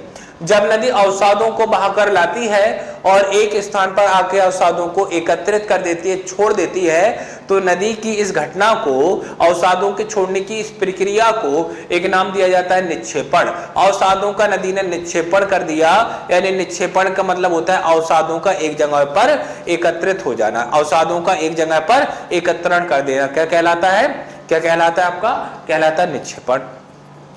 तो नदी ऐसे करती है। आप देखिएगा बरसात का मौसम होगा जहां पे आप रहते होंगे, अगर वहां पर जहां पे आप रहते होंगे रास्ता यदि कहीं पर घुमाव होगा, तो जहां पर रास्ते में घुमाव होगा आप वहां पे देखिएगा बरसात का पानी अपने साथ रेत, कंकड़ जो भी बहा कर लाएगा ऊपर से, वो वहीं पर एकत्रित हो जाता है। ऐसा जरूर देखिएगा आप, ठीक ना। तो मिट्टी हुई, यही मिट्टी है। अब देखिएगा मैं आपको किताबी भाषा बताता हूं, अभी तक मैंने अपनी भाषा बताई है, अब मैं किताबों में कैसा लिखा रहता है। नदियों के द्वारा बहाए गए अवसादों के निक्षेपण से जिस मिट्टी का निर्माण होता है उसको हम जलोढ़ मृदा कहते हैं। तो नदियों के द्वारा बहाकर लाए गए जो अवसाद हैं, उन अवसादों को नदी एक जगह पर एकत्रित कर देती है। इस प्रकार एक मिट्टी का निर्माण हो जाता है और उस मिट्टी को नाम दिया जाता है जलोढ़ मृदा। तो जलोढ़ मृदा से अगर आपसे पूछा जाए कि जलोढ़ मृदा कहाँ पाई जाएगी, तो जलोढ़ मिट्टी कहाँ पाई जाएगी, तो नदी या नदी न लिख के नदियों के अपवाहित क्षेत्र में। कहां पाई जाएगी, नदियों के अपवाहित क्षेत्र। अपवाहित क्षेत्र मतलब कोई भी नदी अकेले प्रवाहित नहीं होती है, नदी की कई सारी सहायक नदियां होती हैं। तो नदी और उसकी सहायक नदियां जिस क्षेत्र से प्रवाहित हो रही हैं उसको हम उस नदी का अपवाहित क्षेत्र या अपवाहित तंत्र बोलते हैं। तो नदी के अपवाहित क्षेत्र में पाई जाती हैं, ठीक ना। नदी के अपवाहित क्षेत्र के अलावा जब कोई नदी सागर या महासागर में गिरने लगती है तो कई सारे भागों में विभाजित हो जाती है। और जब कोई नदी सागर या महासागर में गिरने से पहले कई सारे भागों में विभाजित होती है, तो जिस क्षेत्र का निर्माण होता है उस क्षेत्र को नाम दिया जाता है डेल्टा। क्या नाम दिया जाता है, तो उस क्षेत्र को नाम दिया जाता है डेल्टा। तो नदियों का जो डेल्टा है, नदियों के डेल्टा में भी आपको कौन सी मिट्टी पाई जाएगी, तो नदियों के डेल्टा में भी आपको जो मिट्टी मिलेगी उस मिट्टी का नाम है जलोढ़ मृदा। कौन सी मिट्टी है? जलोढ़। तो नदियों के डेल्टा में पाए जाने के कारण इसको एक नाम दिया गया और नाम दे दिया गया डेल्टाई मृदा। क्या नाम दे दिया गया इसे? तो इसको नाम दे दिया गया डेल्टाई मृदा। तो नदियों के क्षेत्र में नदियों के डेल्टाई क्षेत्र में पाए जाने के कारण इस मिट्टी को नाम दे दिया गया क्या? कौन सी मिट्टी? डेल्टाई। अब समझिएगा कि जलोढ़ मिट्टी में रेत पाई जा रही है, कंकड़ पाए जा रहे हैं, बालू पाए जा रहे हैं। रेत, कंकड़, बालू पाए जाने के कारण, इन सबके पाए जाने के कारण इस मिट्टी में पानी धारण करने की क्षमता, पानी धारण करने की क्षमता, इस मिट्टी में पानी धारण करने की क्षमता अधिक होती है। तो इस मिट्टी में जब पानी धारण करने की क्षमता अधिक है तो इस मिट्टी में हम किस प्रकार की फसलों को उगाएंगे? तो इस मिट्टी में पानी धारण करने की क्षमता अधिक होने के कारण हम इसमें कौन सी फसलें उगाएंगे? इसमें हम फसल उगाते हैं जैसे चावल, जिन्हें पानी की आवश्यकता अधिक होती है, चावल, जैसे सब्जी, जैसे जूट, ठीक है ना, जैसे गेहूं। तो इस प्रकार की इसमें क्या उगाई जाएंगी? फसलें, ठीक ना। ये पूछा जाता है किस मिट्टी की पानी धारण करने की क्षमता सबसे अधिक होती है? तो एक ऑप्शन मिलेगा जलोढ़ मृदा, अगर जलोढ़ मृदा नहीं मिलेगा तो मिलेगा डेल्टाई मृदा। तो इसी को आप टिक कर दीजिएगा, ठीक ना। अब हमने आपको ये बता दिया कि यहाँ पे जलोढ़ मिट्टी में किसकी फसल उगाई जाती है? चावल की। किसकी उगाई जाती है? सब्जी की। किसकी उगाई जाती है? गेहूं की। क्या उगाया जाता है पश्चिम बंगाल में? जूट। और उत्तर प्रदेश के बलिया, गाजीपुर के क्षेत्र में, देवरिया के क्षेत्र में क्या उगाया जाता है? गन्ना। गोरखपुर के क्षेत्र में गेहूं उगाया जाता है, जबकि आपका देवरिया का क्षेत्र वहां पर गन्ना उगाया जाता है। उत्तर प्रदेश में सबसे ज्यादा गेहूं कहां पर उत्पन्न होता है? कहां पर उत्पादित होता है? कहां पर उत्पादित होता है? तो आपके कहां पर उत्पादित होता है? तो स्थान का नाम क्या है? स्थान का नाम है आपके गेहूं गोरखपुर में। कहां पे होता है? तो गेहूं होता है गोरखपुर में। गेहूं कहां पे होता है? गोरखपुर में उत्पादित होता है, ठीक ना। चलिएगा, तो ये आपकी जलोढ़ मिट्टी थी। जलोढ़ मिट्टी के बाद जलोढ़ मिट्टी में ही आगे पढ़ना है, जलोढ़ मिट्टी में ही आगे पढ़ना है, ठीक ना। इस मिट्टी को दो भागों में बांट दिया गया,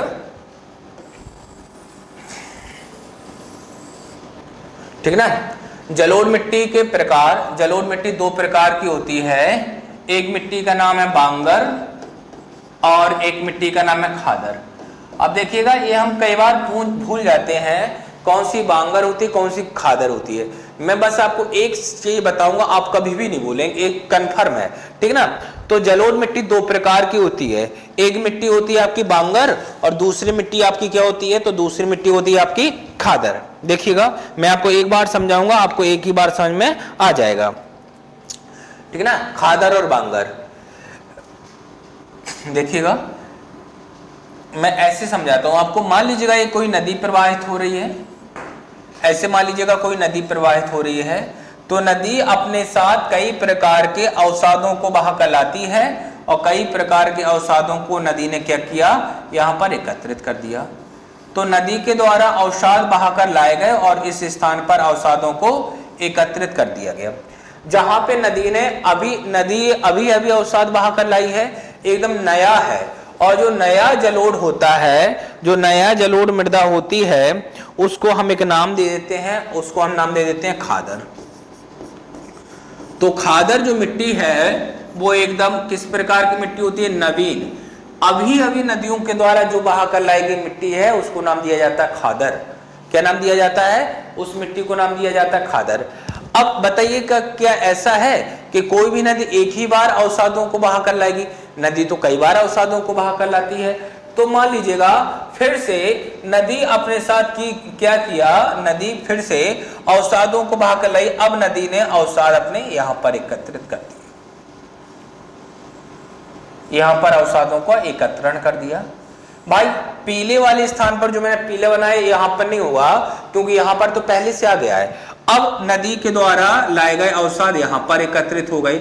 अब आप मुझे बस इतना बता दीजिएगा, एक ग्रीन बनाया मैंने, एक मैंने येलो बनाया, इन दोनों में से कौन सा नया है, कौन सा पुराना है? तो अब कौन सा नया हो गया? तो अब हो गया ग्रीन नया। तो जो नया जलोढ़ होता है उसको हम खादर बोलते हैं। अब जो पीला वाला था ये प्राचीन हो गया। जब ये प्राचीन हो गया तो इसी को हम क्या नाम दे देंगे? इसी को हम नाम दे देंगे बांगर।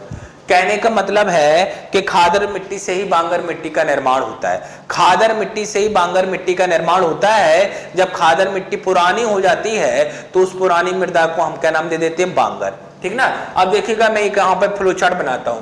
नवीन मिट्टी को खादर कहते हैं, और जब यही खादर क्या हो जाता है? प्राचीन हो जाता है। जब यही खादर प्राचीन हो जाता है तो हम इसको क्या नाम दे देते हैं? बांगर। क्या नाम दे देते हैं? तो इसी को हम क्या नाम दे देते हैं? बांगर। देखिएगा एक मैं फ्लो चार्ट बनाऊं। फ्लो चार्ट ऐसा बनाता हूं कि खादर जो है, खादर वो एकदम नवीन मृदा है। कैसी मृदा है? नवीन जलोढ़ मृदा। नवीन जलोढ़ मृदा। जब यह खादर प्राचीन हो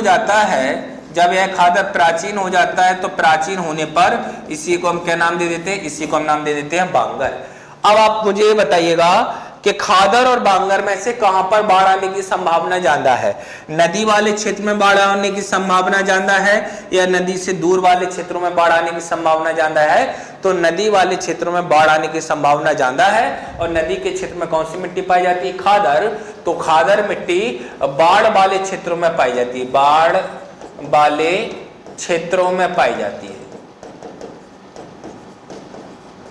कहां पाई जाती है? जहां पे बाढ़ आती है तो बाढ़ वाले क्षेत्रों में पाई जाएगी। और जो बांगर होगा, बांगर कहां पे पाया जाएगा? तो बांगर जो है वो बाढ़ से दूर वाले क्षेत्रों में। बाढ़ से दूर वाले क्षेत्रों में। बाढ़ से दूर मतलब आप नदी के क्षेत्र से जैसे जैसे दूर बढ़ते जाएंगे, जैसे जैसे नदी के क्षेत्र से दूर बढ़ते जाएंगे तो यहाँ पे आपको कौन सी मिट्टी मिलेगी? बांगर। और जैसे जैसे नदी के क्षेत्र में आते जाएंगे आपको कौन सी मिट्टी मिलेगी? आपको मिट्टी मिलेगी खादर। खादर मिट्टी नदी के क्षेत्र में होती है इसलिए यहाँ पे बाढ़ आने की संभावना ज्यादा है, जबकि बांगर मिट्टी क्या होती है? दूर वाले क्षेत्रों में होती है, इसलिए यहाँ पे बाढ़ आने की संभावना कम है। बाढ़ आने की संभावना क्या है? कम है। ठीक है ना। तो अब अगर आपसे पूछा जाए दोनों में उपजाऊ कौन है, तो सीधी सी बात है जो नदी के क्षेत्र में होगा वो ज्यादा उपजाऊ होगा। तो खादर मिट्टी अधिक उपजाऊ होती है किसकी अपेक्षा? बांगर मिट्टी के। इसलिए अब देखिएगा जहां पे नदी है, नदियों के क्षेत्र में बहुत ज्यादा मात्रा में खेती की जाती है। अभी चले जाइए, नदियां अभी सूखी पड़ी हैं, तरबूज खरबूज अभी तरबूज खरबूज खीरा ककड़ी लगे होंगे, वहां पे सब्जियों की खेती की जा रही होगी, क्योंकि एकदम नया नया जलोढ़ आता है, बहुत ज्यादा उपजाऊ होता है, बहुत ज्यादा उपजाऊ। बोलो क्लियर है? खादर और बांगर, एक आपका नवीन है, एक आपका पुराना है। जो आज नवीन है वो कल कैसा हो जाएगा? वो आज कल हो जाएगा पुराना। जो आज नवीन है वो कल पुराना हो जाएगा। तो नवीन को हमने नाम दिया क्या? नवीन को नाम दिया खादर। और जब ये खादर पुराना हो जाता है तो इसी को हमने नाम दिया बांगर। जब यह खादर पुराना हो जाता है तो इसी को हम क्या कहते हैं? तो इसी को हम नाम दे देते हैं बांगर। इतनी बात क्लियर है? चलिए, तो ये आपकी कौन सी मिट्टी थी? ये आपकी जलोढ़ मिट्टी थी। चलिए,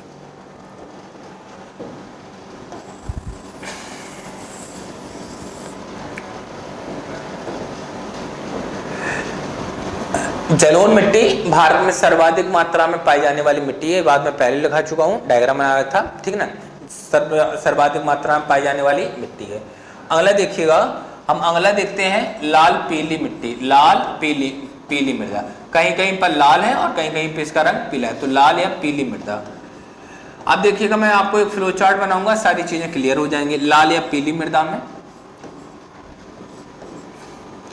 जो लाल या पीली मृदा है, इसका निर्माण एक चट्टानों के द्वारा होता है, और इसका निर्माण जिन चट्टानों के द्वारा होता है उन चट्टानों का नाम है ग्रेनाइट एवं नीस चट्टान। कौन सी चट्टानों के साथ होता है? ग्रेनाइट और नीस। अगर बात करें लाल मिट्टी का रंग, तो लाल मिट्टी का रंग कैसा होता है? तो लाल मिट्टी का रंग लाल होता है, और लाल रंग का कुछ ना कुछ कारण रहा होगा। तो लाल मिट्टी के जो रंग का कारण है वो क्या है? वो है आपका फेरस ऑक्साइड। क्या कारण है? तो फेरस ऑक्साइड। फेरस ऑक्साइड की अधिकता के कारण, फेरस ऑक्साइड की अधिकता के कारण, फेरस ऑक्साइड की अधिकता, तो फेरस ऑक्साइड की अधिकता के कारण इसका रंग कैसा होता है? तो फेरिक ऑक्साइड की अधिकता के कारण इसका रंग लाल होता है। बात करें इसका क्षेत्र, किस क्षेत्र में पाई जाती है सबसे ज्यादा मात्रा में?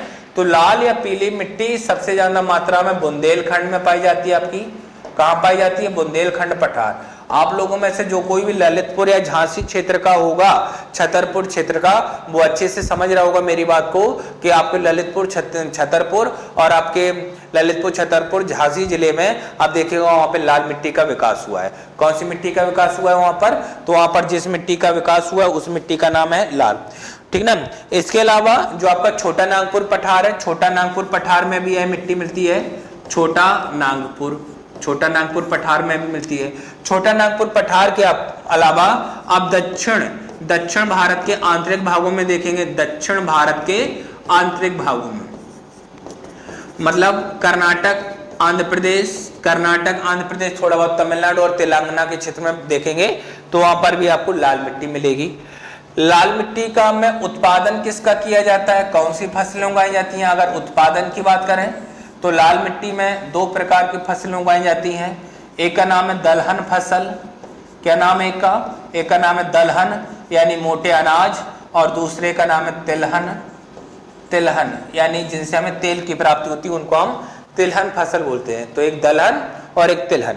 दलहन फसल में आपका क्या आता है, मोटे अनाज जैसे क्या आ जाएगा आपका ज्वार, जैसे आपका क्या आ जाएगा बाजरा, जैसे आपका क्या आ जाएगा मक्का, जैसे आपका क्या आ जाएगा चना, जैसे आपका क्या आ जाएगा मटर, जैसे आपका क्या आ जाएगा सोयाबीन, ठीक ना। तिलहन फसलों में जिनसे हमें तेल की प्राप्ति होती है, जैसे हो गया आपका तिल, जैसे आपका हो गया सरसों, जैसे हो गया तिल, जैसे हो गया सरसों, जैसे हो गया आपका मूंगफली, जैसे हो गया आपका सूरजमुखी, ठीक ना। तो ये सारी फसलें हो जाएंगी यहाँ पर। तिल है, सरसों है, सूरजमुखी है, मूंगफली है, अलसी, एक अलसी का तेल होता है, समझते होंगे, अलसी हो गया, ठीक ना। तो ये है लाल या पीली मिट्टी का निर्माण, रंग, क्षेत्र, उत्पादन, ठीक ना। इससे बाहर क्वेश्चन नहीं आएगा, प्रॉमिस रहा आपके साथ।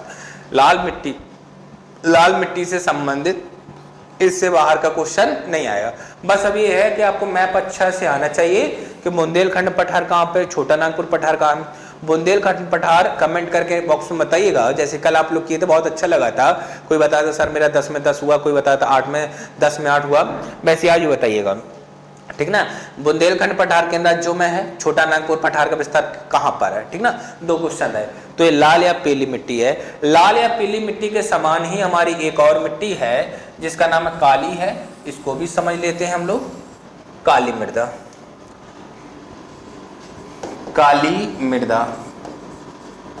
काली मृदा का जो निर्माण है, इस मिट्टी का निर्माण, तो काली मिट्टी का जो निर्माण है वो जिन चट्टानों के द्वारा हुआ है उन चट्टानों का नाम है वेसाल्ट चट्टान या वसाल्ट चट्टान।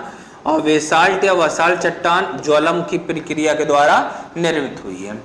अगर बात करें कि काली मिट्टी का क्षेत्र कौन सा है, तो काली मिट्टी कहाँ पाई जाती है, तो मालवा पठार। आपका मालवा पठार कहाँ पर है आपको मुझे ये भी बताना है। आपका दक्कन पठार कहाँ पर आपको मुझे ये भी बताना है।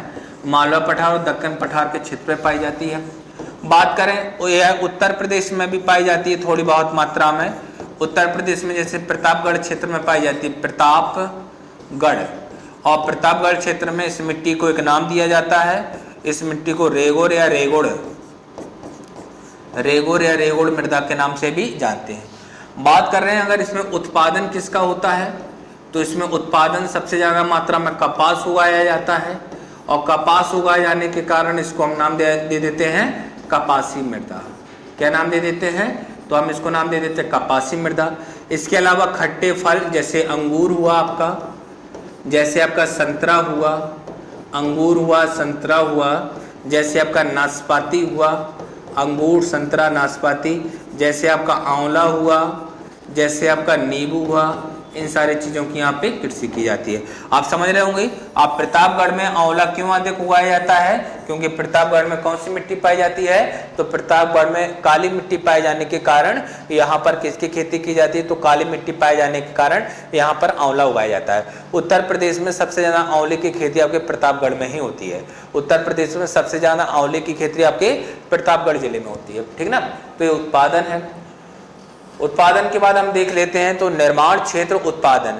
इस मिट्टी को काली कपासी मिट्टी, रेगोर मृदा, काली मिट्टी के नाम से भी जानते हैं। ऐसी बात नहीं है कि काली मिट्टी केवल भारत में पाई जाए, अन्य देशों में भी पाई जाती है। और जब हम एक देश से दूसरे देश की बात करते हैं तो हम एक शब्द यूज करते हैं और शब्द यूज करते हैं अंतर्राष्ट्रीय। तो इस मिट्टी का एक अंतर्राष्ट्रीय नाम है और इस मिट्टी का जो अंतर्राष्ट्रीय नाम है वो है आपका चरनोजम। क्या नाम है? तो इस मिट्टी का जो अंतर्राष्ट्रीय नाम है वो आपका चरनोजम मृदा है। यानी अन्य देशों में जो काली मिट्टी है उस मिट्टी को चरनोजम मृदा के नाम से जाना जाता है। काली मिट्टी एक ऐसी मिट्टी होती है जिसमें पानी की अधिकता होने पर चिपचिपी हो जाती है। काली मिट्टी में पानी की अधिकता होने पर यह चिपचिपी हो जाती है और सूखने पर इसमें बड़ी बड़ी दरारें बन जाती है। जब इसमें बड़ी बड़ी दरारें बन जाती हैं, मान लीजिएगा खेत है, ऐसी बड़ी बड़ी दरारें बन जाती हैं, तो बड़ी बड़ी दरारें बन जाने के कारण ऐसा लगता है जैसे किसी ने इसमें रोटावेटर चला दिया हो, रोटावेटर चला के इसकी जुताई कर दी गई हो। लेकिन चूंकि यह करता कोई नहीं है, यह प्रक्रिया अपने आप हो जाती है, यह प्रक्रिया अपने आप हो जाती है, अपने आप यह प्रक्रिया हो जाती है। इसलिए इस मिट्टी को एक नाम दिया जाता है, नाम दिया जाता है स्वतः जुताई वाली मृदा।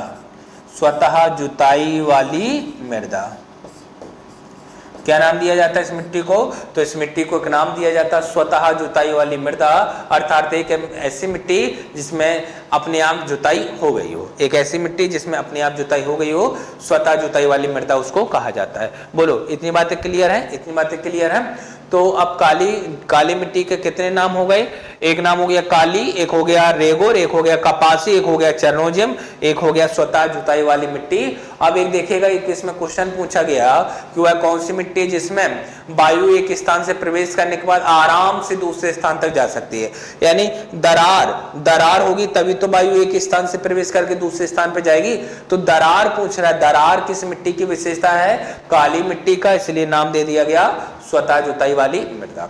बोलो, क्लियर है? जल्दी से एक स्क्रीनशॉट ले लीजिएगा, जल्दी से एक स्क्रीनशॉट लीजिएगा, फिर आगे बढ़ते हैं। चलिए आगे बढ़ा जाए।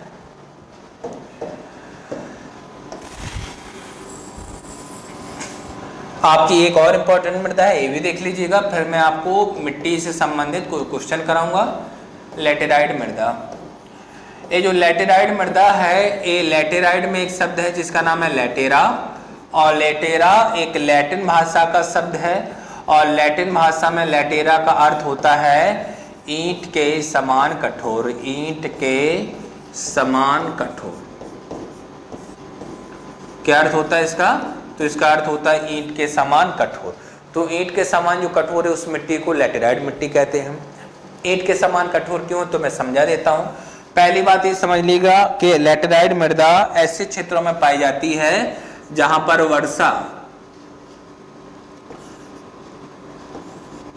जो वर्षा है वो औसत से अधिक होती है। वर्षा क्या होती है? तो वर्षा औसत से अधिक होती है। औसत से अधिक वर्षा कहां पर होती है आपकी? तो पश्चिमी घाट पर होती है। औसत से अधिक वर्षा कहां पर होती है आपकी? तो पूर्वी घाट पर होती है। और औसत से अधिक वर्षा आपकी कहां पर होती है? तो पूर्वी घाट, पश्चिमी घाट, और आपकी कहां पर होती है? तो औसत से अधिक वर्षा आपकी मेघालय में होती है। कहां पर होती है? मेघालय। तो ये 3 स्थान है जहां पर औसत से अधिक वर्षा होती है, जहां पर क्या होती है? वर्षा औसत से अधिक होती है। अब देखिएगा, मान लीजिएगा एक खेत है आपके पास और खेत में उपजाऊ मिट्टी है। खेत में एक उपजाऊ मिट्टी है, जो खेत की उपजाऊ मिट्टी है वह मुलायम होगी या कठोर होगी? मुलायम। अब यहाँ पे बादल बने, जब यहाँ पर बादल बन गए तो बादलों से बारिश होगी, और जब बादलों से बारिश लगातार लंबे समय तक औसत से अधिक बारिश होगी, तो औसत से अधिक बारिश होने के कारण जो मिट्टी की ऊपर की परतें हैं, जो मिट्टी की ऊपर की परतें हैं वह पानी के साथ क्या होंगी? मिट्टी की ऊपर की परतें जो हैं वो पानी के साथ आपकी बह जाएंगी। जब मिट्टी की ऊपर की परत पानी के साथ बह जाएगी तो ऊपर की परत पानी के साथ ऐसे बह जाएगी। जब मिट्टी की ऊपर की परत पानी के साथ बह जाएगी तो नीचे की जो कठोर परतें वो कहां पर आ जाएंगी? सतह पर। और वह कठोर परतें इतनी ज्यादा कठोर होती हैं जैसे ईंट कठोर होती है। ईंट के समान कठोर होने के कारण क्या नाम दे दिया? लैटेराइट। इमेजिन करिएगा ये आपका खेत है, इमेजिन करिएगा ये आपका खेत है, ये जो मैंने मार्कर रखा है ये उपजाऊ मिट्टी है। जब लगातार बारिश होती रहेगी तो उपजाऊ मिट्टी मुलायम होने के कारण पानी के साथ बह जाएगी। जब उपजाऊ मिट्टी पानी के साथ बह जाएगी तो जो नीचे की कठोर परतें अब वो कहां पर दिखने लगेंगी, सतह पर। और वो कठोर परतें इतनी ज्यादा कठोर होती हैं जैसे ईंट कठोर होती है, इसलिए नाम दे दिया गया ईंट के समान कठोर मृदा। कौन सी? लैटेराइट। अब बात कर लेते हैं कि लैटेराइट मृदा में खेती किससे की जाती है। तो लैटेराइट मिट्टी में उगाए जाते हैं आपके मसाले, जैसे काजू, जैसे बादाम, जैसे अखरोट, ठीक ना, इन सब की खेती की जाती है। अब देखिएगा पश्चिमी घाट यानी ये पश्चिमी घाट पे महाराष्ट्र, गुजरात, महाराष्ट्र, गोवा, कर्नाटक, केरल, तमिलनाडु। पूर्वी घाट पश्चिम बंगाल, उड़ीसा, आंध्र प्रदेश और तमिलनाडु। या इसी मिट्टी में चाय भी उगाई जाती है, इसी मिट्टी में क्या उगाई जाती है? कॉफी। बताइए मसाले उत्पादन में सबसे आगे कौन सा? केरल। तो केरल में ज्यादा होती है। दक्षिण भारत में कौन सा राज्य है जो चाय और कॉफी के लिए प्रसिद्ध है? तमिलनाडु। वर्षा अधिक होती है, लौटते हुए मानसून के द्वारा वर्षा अधिक होती है, इसलिए यहाँ पे क्या है? लैटेराइट मिट्टी का विकास हो गया। समझ गए ना? तो लैटेराइट मिट्टी का विकास ऐसे स्थानों पर हुआ है जहाँ पे वर्षा की मात्रा अधिक होती है, मिट्टी की ऊपर की परतों का कटाव हो जाता है। क्वेश्चन पूछा गया वह कौन सी मिट्टी है जिसका निर्माण अपरदन की प्रक्रिया के द्वारा होता है? अपरदन, इरोजन की प्रक्रिया के द्वारा होता है।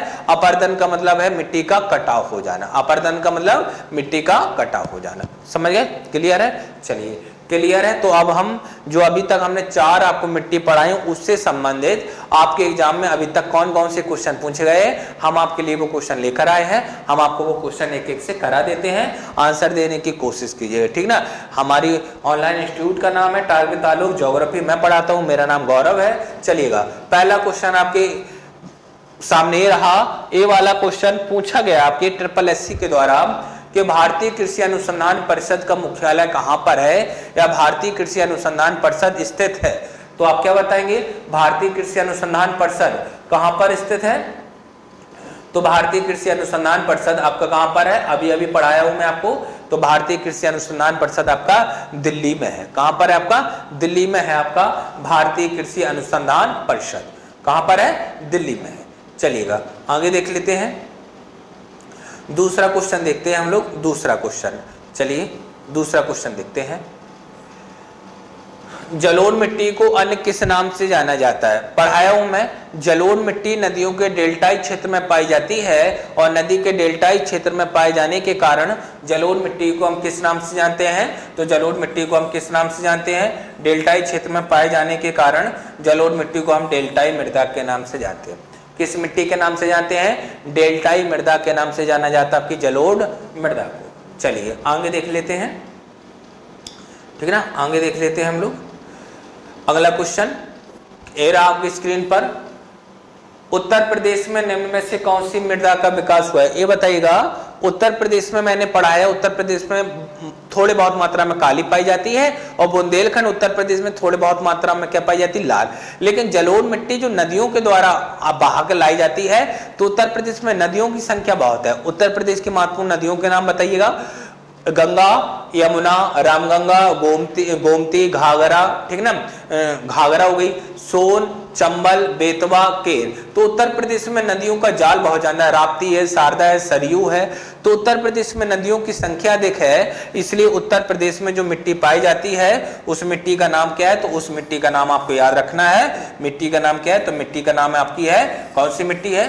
तो इस मिट्टी का नाम का जलोढ़ मृदा। कौन सी मिट्टी पाई जाती है? तो जलोढ़ मृदा पाई जाती है, ठीक ना, उत्तर प्रदेश में सर्वाधिक। क्वेश्चन नंबर 4, भारत में लाल या पीली मृदा का, लाल पीली मिट्टी मुख्य रूप से पाई जाती है। हमने अभी बताया था लाल मिट्टी जो आपकी है वो आपकी बुंदेलखंड में सबसे ज्यादा पाई जाती है, बुंदेलखंड। और बुंदेलखंड राज्य जो है वो उत्तर प्रदेश और मध्य प्रदेश की सीमा पर है या उत्तर प्रदेश और मध्य प्रदेश में है। बुंदेलखंड में कुल मिला के 13 जिले हैं, जिनमें से 7 जिले आपके उत्तर प्रदेश में और 6 जिले आपके मध्य प्रदेश में है। तो उत्तर प्रदेश और मध्य प्रदेश तो ऑप्शन नहीं है। चलिए, तो एक ऑप्शन नहीं दिख रहा है आपको, मध्य प्रदेश और राजस्थान। तो मध्य प्रदेश और राजस्थान के क्षेत्र में भी ये मिट्टी पाई जाती है। उत्तर प्रदेश और मध्य प्रदेश इसका करेक्ट आंसर होता, लेकिन नहीं है, तो इसका सही आंसर मध्य प्रदेश और राजस्थान। राजस्थान के क्षेत्र में भी लाल मिट्टी का विकास हुआ है, राजस्थान के क्षेत्र में भी लाल मिट्टी का विकास हुआ है, ठीक ना। तो राजस्थान के क्षेत्र में भी पाई जाती है और मध्य प्रदेश में भी पाई जाती है। तो इसका आंसर हो जाएगा मध्य प्रदेश और राजस्थान। अगला देख लीजिएगा क्वेश्चन नंबर 5। वह कौन सी मिट्टी है जो लंबे समय तक पानी को संजोए रखती है, या किस प्रकार की मिट्टी अधिकतम पानी संजोए रखती है। संजोए रखने का मतलब है पानी ग्रहण करने की क्षमता किस मिट्टी की अधिक होती है।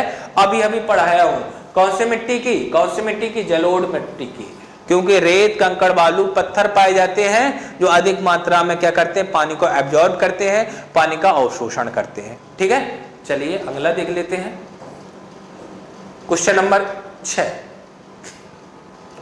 भारत को जो दक्कन प्रायद्वीपीय भाग है, दक्कन पठार, वहां पर ज्वालामुखी प्रक्रिया के द्वारा बेसाल्ट चट्टानों का निर्माण हुआ। मैंने अभी बताया था कि बेसाल्ट चट्टान, जहां पर भी बेसाल्ट चट्टान पाई जाएगी तो बेसाल्ट चट्टान के टूटने फूटने से जिस मिट्टी का निर्माण होता है उस मिट्टी का नाम क्या है, काली। तो काली मृदा, ये रहा आंसर, काली मृदा। तो भारत के दक्कन प्रायद्वीपीय भाग पर जो मिट्टी पाई जाती है वो काली है। प्रायद्वीप किसे कहते हैं, धरातल का एक ऐसा भाग जो तीन ओर से पानी से घिरा होता है। धरातल का एक ऐसा भाग जो तीन ओर से पानी से घिरा होता है उसको हम प्रायद्वीप कहते हैं। चलिए अगला देख लेते हैं क्वेश्चन नंबर 7। ये तो हो ही जाएगा ना। भारत में काली कपासी मृदा के निर्माण में सहायक कौन है। काली कपासी मिट्टी के यानी काली कपासी मृदा, यानी काली कपासी मृदा यानी कौन सी मिट्टी, काली मिट्टी। और काली मिट्टी किन चट्टानों के द्वारा पाई जाती है, ऊपर वाला क्वेश्चन कराए हैं तो काली मिट्टी बेसाल्ट चट्टान के द्वारा मिलती है। तो इसका सही आंसर हो जाएगा बेसाल्ट चट्टान। ट्रिपल एससी जिस प्रकार के क्वेश्चन पूछ रही है मैं उसी ट्रेंड पर आपको करा रहा हूं, ठीक है ना। चलिए क्वेश्चन नंबर 8। निम्नलिखित में से किस राज्य में सामान्यतः लेटेराइट मिट्टी का विस्तार पाया जाता है। तो लेटेराइट मिट्टी वहां पाई जाती है जहां पे वर्षा अधिक होती है। अब आप बता दीजिएगा इन राज्यों में से आपको वह कौन सा राज्य दिख रहा है जहां पे वर्षा अधिक होती है। पश्चिमी घाट, पश्चिमी घाट में से इनमें से कौन सा राज्य है, तो पश्चिमी घाट में से इनमें जो राज्य है उस राज्य का नाम क्या है, उस राज्य का नाम आपका हो जाता है कर्नाटक। राज्य का नाम क्या है, तो इस राज्य का नाम है आपके कर्नाटक। कर्नाटक है आपका, कर्नाटक के साथ साथ केरल है। यहाँ पर लेटेराइट मिट्टी का विकास अधिक हुआ, महाराष्ट्र में अधिक हुआ। चलिएगा क्वेश्चन नंबर 9 देख लेते हैं। भारत में किस प्रकार की मिट्टी का विस्तार सर्वाधिक है। मैंने अभी एक डायग्राम बनाया था, सबसे ऊपर जलोढ़ मिट्टी थी। जलोढ़ मिट्टी भारत में सर्वाधिक पाई जाती है और जलोढ़ मिट्टी को ही अन्य किस नाम से जानते हैं हम लोग, किस नाम से जानते हैं, तो किस नाम से जाना जाता है, डेल्टाई मृदा के नाम से। तो जलोढ़ मिट्टी का विस्तार सबसे अधिक है। आज के सेशन का लास्ट क्वेश्चन है और कोशिश करिएगा आंसर देने की। सिंपल क्वेश्चन भी है। आंवला के लिए कौन सी मिट्टी उपयुक्त मानी जाती है या अच्छी मानी जाती है, सर्वाधिक अच्छी। तो आंवला के लिए कौन सी, लाल, रेगो, लेटेराइट या कौन सी, जलोढ़। तो आंवला के लिए जो सबसे अच्छी मिट्टी मानी जाती है उस मिट्टी का नाम है काली।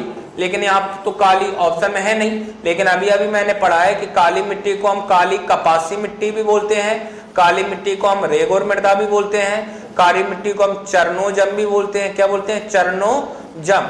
और काली मिट्टी का एक नाम और है आपका जिसमें अपने आप जुताई हो जाए, स्वतः जुताई वाली मिट्टी भी बोलते हैं, तो स्वतः जुताई वाली मृदा। तो इतने सारे नाम हैं, आप देख लीजिएगा आपको इसमें से कौन सा दिख रहा है, ये दिख रहा है रेगोर मृदा। तो इसका सही आंसर हो जाएगा रेगोर मृदा, ठीक है ना। चलिएगा तो आज का सेशन आपका यहीं खत्म हुआ। कल मिलते हैं, तो कल इस सेशन में हम लोग कुछ और चीजों को डिस्कस करेंगे, अगले पार्ट को पढ़ेंगे।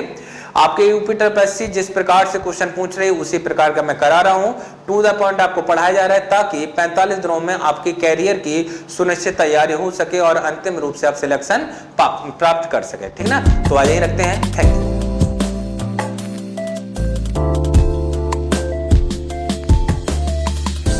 Sandeep Tiwari, target with Alok online institute में एक बार फिर से आप सभी का आपका मैथ का टीचर आपके सामने आपकी लोअर पीसीएस की चल रही 45 दिनों की क्रैश कोर्स की अगली कक्षा लेकर के आपके सामने उपस्थित हूँ।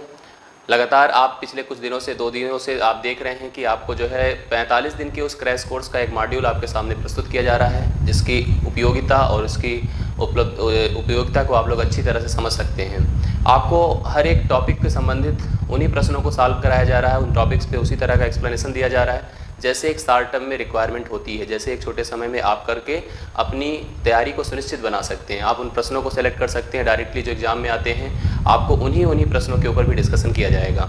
इन्हीं क्रम में आज जैसे हमने नंबर सिस्टम के कुछ पार्ट्स को, डिविजिबिलिटी के कुछ पार्ट्स को आपके सामने प्रस्तुत किया, इकाई के अंकों को हमने कुछ आपके सामने प्रेजेंट किया, आपने उन प्रश्नों को भी हल किया, सीखा।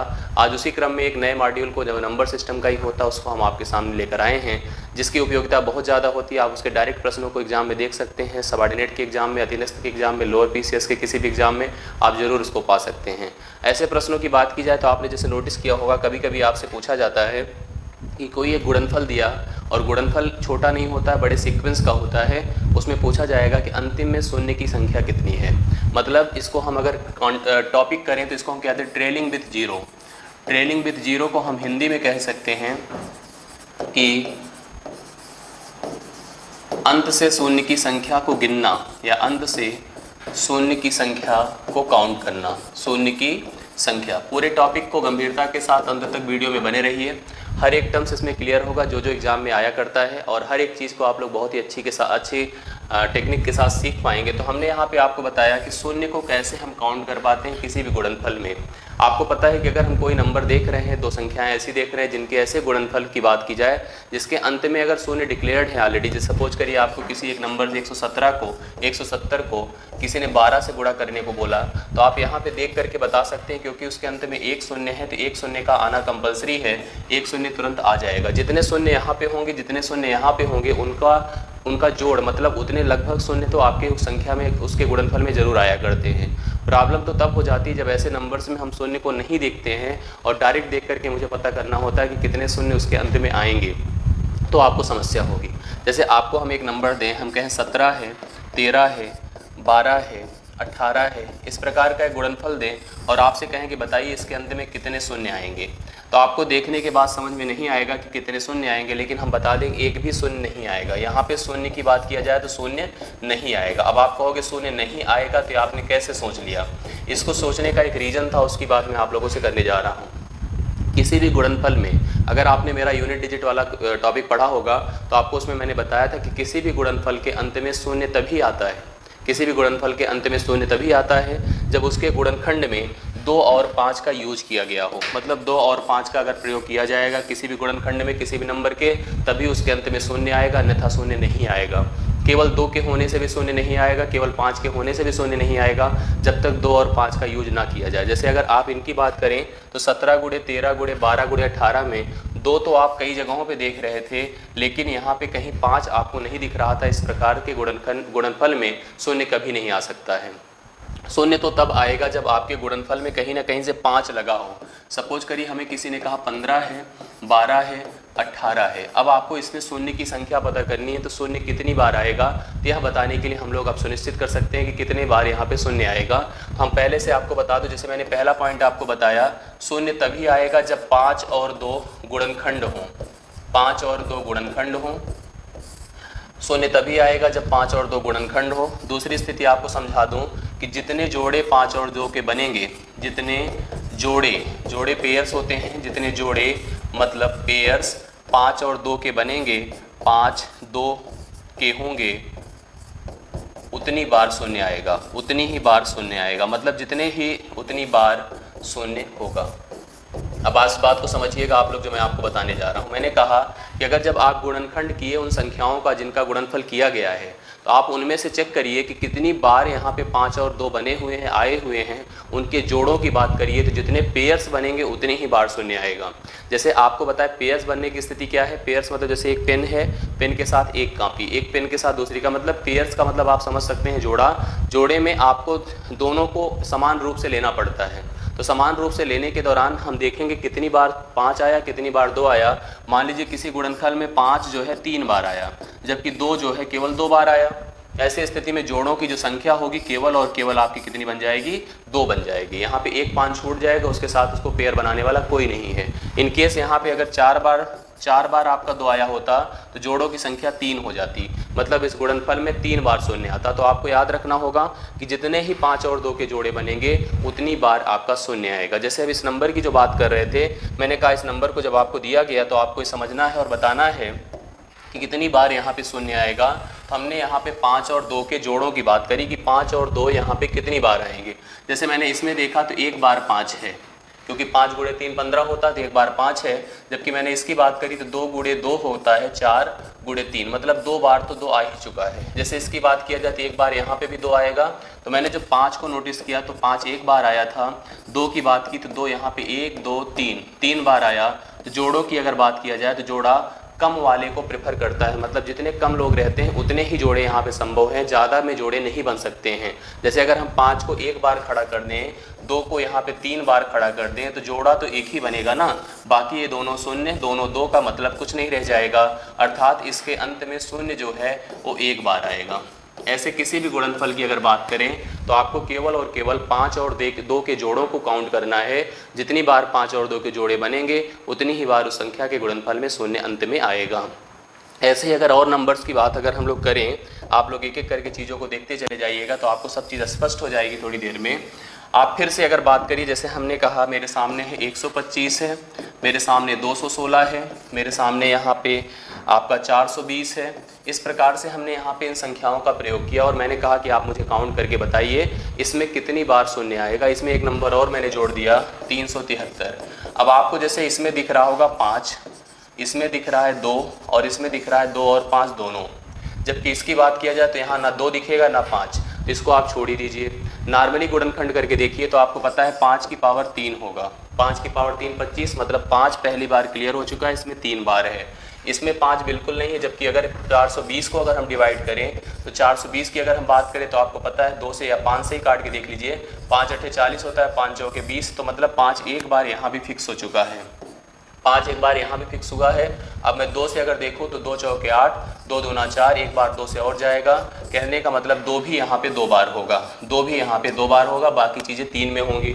क्लियर है। अगर लेकिन 216 की हम बात करें तो 216 में अगर देखेंगे आप लोग तो 216 में 2 की संख्या अगर हम काउंट करना चाहें तो 2 से मैंने जब डिवाइड किया तो 108 आया, फिर 2 से मैंने डिवाइड किया तो 54 आया, फिर 2 से डिवाइड किया 27 आया। मैंने 2 को देखा तो यहाँ 2 3 बार था, यहाँ पे 2 5 4 2 बार था, तो 5 को जब काउंट किया तो यहाँ पे 3 बार, यहाँ पे 1 बार, मिलकर 4 बार। जबकि 2 को मैंने काउंट किया तो यहाँ पे 3 बार, यहाँ पे 2 बार, मिलकर 5 बार। तो जो कम है वो कौन है? 5 है।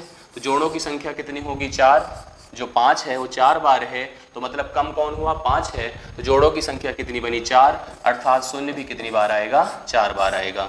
शून्य यहाँ पे 4 बार आएगा। मतलब आपको थोड़ा सा यहाँ पे प्रॉब्लम बड़ी होगी क्योंकि गुणनखंड करने में समस्या हो रही है। तो प्रश्न ऐसे नहीं बनेंगे, प्रश्न डायरेक्ट आपको सीक्वेंस के मिलेंगे जिसको देख करके आप उत्तर बता सकेंगे, लेकिन करने का तरीका आपको अच्छी तरह से सीखना होगा। उद्देश्य हमारा यही था कि सिखाने का कि आपको जैसे अगर इनकेस इस तरह का भी नंबर अगर दिखे तो आपको गुणनखंड करना पड़ता है, 2 और 5 को नोटिस करना पड़ता है, 2 की संख्या काउंट करनी पड़ती है, 5 की संख्या काउंट करनी पड़ती है। जो जितनी बार होता है उसके हिसाब से जो मिनिमम बार होता है, हमको ये बात स्पष्ट हो जाती कि उतने जोड़े बनेंगे, अर्थात उतनी ही बार शून्य आएगा। जैसे आपने इसमें देखा, आपको पता होना चाहिए, एहसास होना चाहिए कौन सी संख्या 2 से कटती है, कौन सी संख्या 5 से कटती है। तो आपको यह बात की जानकारी हमने पहले वीडियो के माध्यम से दी है कि 2 सम संख्याएं, मतलब 2 से कटने वाली संख्याएं सम होती हैं, अर्थात उसके अंत में 0 2 4 6 8 होता है। जबकि 5 से कटने वाली संख्याओं के अंत में या तो 0 होगा या तो 5 होगा, तो उससे आप 2 और 5। जैसे इसकी बात अगर हम करते तो यहाँ पे ना यह संख्या सम संख्या थी, ना तो 5 से कटने वाली संख्या थी, इसलिए इसको बिल्कुल से गुणनखंड में शामिल ही नहीं किया गया, जिसको आप डायरेक्टली इग्नोर कर सकते थे। अब आपको जो है इस प्रकार का कोई भी नंबर मिलेगा तो आप उसको देख करके बता सकते हैं कि उसमें कितनी बार 5 आ रहा है और कितनी बार 2 आ रहा है। एक प्रश्न पूछा गया एग्जाम में और एक बहुत बढ़िया कॉन्सेप्ट भी हो सकता है, 1 गुणे 2 गुणे 3 गुणे 4 गुणे 5 गुणे 6 गुणे 7 गुणे 8 गुणे 9। आपसे पूछा गया कि शून्य कितनी बार आएगा। यहाँ पे डायरेक्ट 60 में भी लिख सकता था, यहाँ पे इसके गुणनफल में शून्य कितनी बार आएगा। 60 में भी लिख सकता था कि 1 गुणे 2 गुणे सो ऑन 9। अभी तो हमने केवल 9 लिखा है, कभी इसकी ज़रूरत पड़ेगी तो 99 भी लिखेंगे, कभी ज़रूरत पड़ेगी 900 भी लिखेंगे। आपकी अपनी रिक्वायरमेंट के हिसाब से, अपनी ज़रूरत के हिसाब से इसको हमें करना पड़ेगा। अब जैसे इस नंबर को अगर हमने देखा, मुझे पता करना है कि इसमें शून्य कितनी बार आएगा, तो तरीका पहला ये है कि गुणा कर लो, यह संभव नहीं है, तो हमें इस 2 और 5 को चेक करना पड़ेगा, कितनी बार 2 है, कितनी बार 5 है। अब आप इस बात को चेक करने के लिए भी, जैसे इसमें तो बहुत ही कम है, आप चेक कर सकते हैं, लेकिन जब बहुत ज़्यादा रहेंगे तो समस्या होगी। देखिए जैसे इसमें 2 को चेक करना है और 5 को चेक करना है। अब 2 को चेक करना है, 5 को चेक करना है। हम 2 को चेक करने के लिए इसके पास गए तो 1 बार यहाँ पे था, इसको चेक किए तो 2 बार यहाँ पे था, 6 में देख किया तो यहाँ भी 1 बार था। 8 में चेक किया तो यहाँ पे 3 बार था, पता चल गया होगा आप लोग को। 3 2 5 2 7, तो 2 को हमने काउंट किया तो 7 बार 2 आया, 7 बार 2 आया। मैं एक बार फिर से आपको काउंट करा दूँ, 2 यहाँ पे 1 बार, यहाँ पे 2 बार, यहाँ पे 1 बार, यहाँ पे 3 बार, तो 3 2 5 2 7, 7 बार 2 हो गया। 5 की जब काउंटिंग किया तो केवल एक जगह पे 5 नजर आया, वो भी 1 बार, तो 5 हुआ 1 बार। जब 5 हुआ 1 बार, 2 हुआ 7 बार, तो जोड़ों की संख्या जब हम काउंट करेंगे तो एक जोड़ा बनेगा, एक जोड़ा बनेगा, अर्थात इसके अंत में केवल 1 बार शून्य आएगा। इस पूरे गुणनफल में 1 बार शून्य आएगा, इस बात को हम लोग श्योर कर चुके हैं। लेकिन आपको कन्फ्यूजन समझ में आई होगी, आपको दिक्कत लगी होगी, यहाँ तक तो ठीक है। मान लो 99 तक लिखा होता, 999 तक लिखा होता, बहुत बड़े नंबर तक गया होता, तो हमें यहाँ पे बहुत ही समस्या होती, हम नहीं कर पाते उस तरह के प्रश्नों को। तो ना कर पाने की स्थिति में आपको समझाया जाएगा कि ये समस्या बताइए क्या थी। समस्या अगर 2 और 5 का पता चल जाए कि कितनी बार 2 है कितनी बार 5 है, तो हमारा काम खत्म हो चुका, मतलब हमारा क्वेश्चन सॉल्व हो चुका। तो आपको संख्या पता करने के लिए अगर इस प्रकार का कोई सीक्वेंस आपको मिलता है तो अंतिम के अंक को नोटिस करिए, अंतिम के अंक को नोटिस करिए। आपको सबसे पहले 2 पता करना है, आपको सबसे पहले 2 पता करना है। तो 9 को 2 से भाग दीजिए, 9 को 2 से भाग दीजिए तो कितना बार जाएगा, 4 बार जाएगा। 2 चौके 8 होता है, 4 बार गया। 4 को फिर 2 से भाग दीजिए तो आपको पता है 2 बार जाएगा, 2 दूना 4 होता है। 2 को फिर 2 से भाग दीजिए तो 2 1 के 2 होता है। अब आप इनको सबको अब नहीं बार जा सकता, क्योंकि सबसे छोटी संख्या 2 से जिससे भाग दी जा रही है उससे जब छोटी संख्या प्राप्त हो जाए तो आगे भाग देने की आवश्यकता नहीं होती है। मतलब आप ये ध्यान दीजिए, 4 2 6 1 7, तो आपने काउंट पहले से कर रखा है कि 2 मेरा कितनी बार हो गया, 7 बार हो चुका, जो ऑलरेडी हमने यहाँ पे बता रखा है। चलिए 2 तो आपने पता कर लिया। अब अगर हम 5 को भी पता करें, क्योंकि अभी कंफ्यूजन है, हो सकता है 5 के लिए सोचा जाए, तो 9 को मैंने 5 से विभाजित किया तो 1 बार गया। अब आपको पता है कि 1 को विभाजित करोगे तो कोई फायदा तो है नहीं, इसलिए हम कहेंगे 1 बार 5 आएगा, जो कि यहाँ पे ऑलरेडी हम लोग बता चुके हैं, 1 बार 5 आएगा। तो अब हमको जैसे मैंने देखा कि 2 2 7 बार है, 1 5 बार है, मतलब 5 1 बार है। ऐसी स्थिति में कम वाला 1 बार है तो जोड़ा भी 1 बनेगा, संख्या का जोड़ा जब 1 बनेगा 2 और 5 का, तो ऐसी स्थिति में शून्य भी 1 आएगा। अगर आपने इतनी चीज़ को देखा तो एक बात और गंभीरता से समझ सकते हैं। क्या समझ सकते हैं कि जब इस प्रकार का कोई भी सीक्वेंस होगा उसमें जो 2 की संख्या होगी अधिक होगी। क्यों? क्योंकि 2 हर 2 नंबर के बाद 2 आता है, 2 के बाद 4, 4 के बाद 6, हर बार आपको 2 मिलता चला जाता है। जबकि जो 5 होता है वो लंबे गैप के बाद आता है, 5 आता है, 10 आता है, फिर 5 लंबे गैप के बाद आता है, इसलिए 5 की काउंटिंग कम बार होगी, 2 की काउंटिंग ज़्यादा बार होगी। जोड़ा बनने में जोड़ा वही बनाता है जो कम होता है, बात भी स्पष्ट है। मतलब जो कम बार आता है वही जोड़ा बनाता है, जिसका मतलब हम लोग को कम वाले को ही सिलेक्ट करना है। तो मुझे और किसी से भाग देने की आवश्यकता नहीं है, मुझे केवल 5 से ही भाग देने की आवश्यकता है। मतलब 5 को ही पता कर लीजिए, आपका क्वेश्चन सॉल्व हो गया। आपको 2 को चेक करने की आवश्यकता ही नहीं है। अगर ऐसे प्रश्न आपके एग्जाम में आते हैं तो आपको केवल और केवल 5 को ही चेक करने की आवश्यकता है। जितनी बार 5 आएगा उतने ही जोड़े बनेंगे और उतनी ही बार अंतिम में शून्य आएगा। तो इसलिए हमको 2 में मैंने यहाँ पे चेक भले ही करा दिया, लेकिन 2 से करने की आवश्यकता नहीं थी। डायरेक्टली आपको 5 से भाग देना था, काउंटिंग पता करनी थी कि 5 की संख्या कितनी बार है। जितनी बार 5 की संख्या होगी उतने ही जोड़े निर्धारित होंगे, और उतने ही जोड़े निर्धारित होंगे तो उसी हिसाब से आप डायरेक्टली उत्तर भी बता सकते हैं कि यही हमारे पास यहाँ पे इतनी बार यहाँ पे 5 इतने ही जोड़े बनेंगे और इतनी ही बार अंत में शून्य आएगा। इस बात को आप लोग समझ चुके होंगे। अगर इस बात को आप समझ चुके होंगे तो हम इस प्रकार का एक सीक्वेंस और उठाते हैं। हमने कहा 1 गुणे 2 गुणे 3 गुणे सोआन, ऐसे हम पहुंच गए 19। अब 19 तक पहुंचे और मैंने पूछा बताइए कि शून्य कितनी बार आएगा। अंतिम में शून्य हमसे आपने पूछा या हमने आपसे पूछा कि शून्य कितनी बार आएगा। तो आप यहाँ फिर से अंतिम संख्या को उठाइए। अब की बार इसमें 2 को चेक करने की आवश्यकता नहीं है, केवल और केवल 5 को चेक करने की आवश्यकता है। डायरेक्ट इसको हम 5 से डिवाइड करेंगे। 19 को जैसे ही 5 से डिवाइड किया गया 3 बार। अब आपको पता है कि 3 5 से छोटी संख्या है, इसलिए आगे बार जाने की जरूरत आवश्यकता नहीं है। तो हमको पता चल गया कि जो 5 था वो 3 बार आया। 5 अगर 3 बार आया तो जोड़े भी 3 बनेंगे। जोड़े भी क्या बनेंगे? 3 बनेंगे। अगर जोड़े बने 3 तो शून्य भी कितनी बार आएगा? शून्य यहाँ पर 3 बार आएगा। उत्तर हो गया आपका शून्य कितनी बार आएगा इस गुणनफल में? 3 बार आएगा। इसमें कोई प्रॉब्लम नहीं होगी। मैंने क्या किया, सिंपल सा मैंने उस अंतिम अंक को 5 से डिवाइड किया। 5 से डिवाइड किया तो देखा कि पार गया 3 बार गया तो 3 ही अब अंतिम संख्या होगी, क्योंकि आपको पता है 3 अब 5 से पहाड़े में नहीं जाएगी, 5 के पहाड़े में नहीं जाएगी, इसलिए शून्य 3 बार होगा। क्योंकि 5 के जोड़े कितनी बार बन रहे हैं? 3 बार बन रहे हैं। बात स्पष्ट हो गई होगी। इसी क्रम में अगर हम आगे भी बढ़ें और हमने आपसे कहा कि 1 गुणे 2 गुणे 3 गुणे 4 गुणे 5 गुणे 100 आन बढ़ते बढ़ते हम लोग पहुंच गए 199 पर।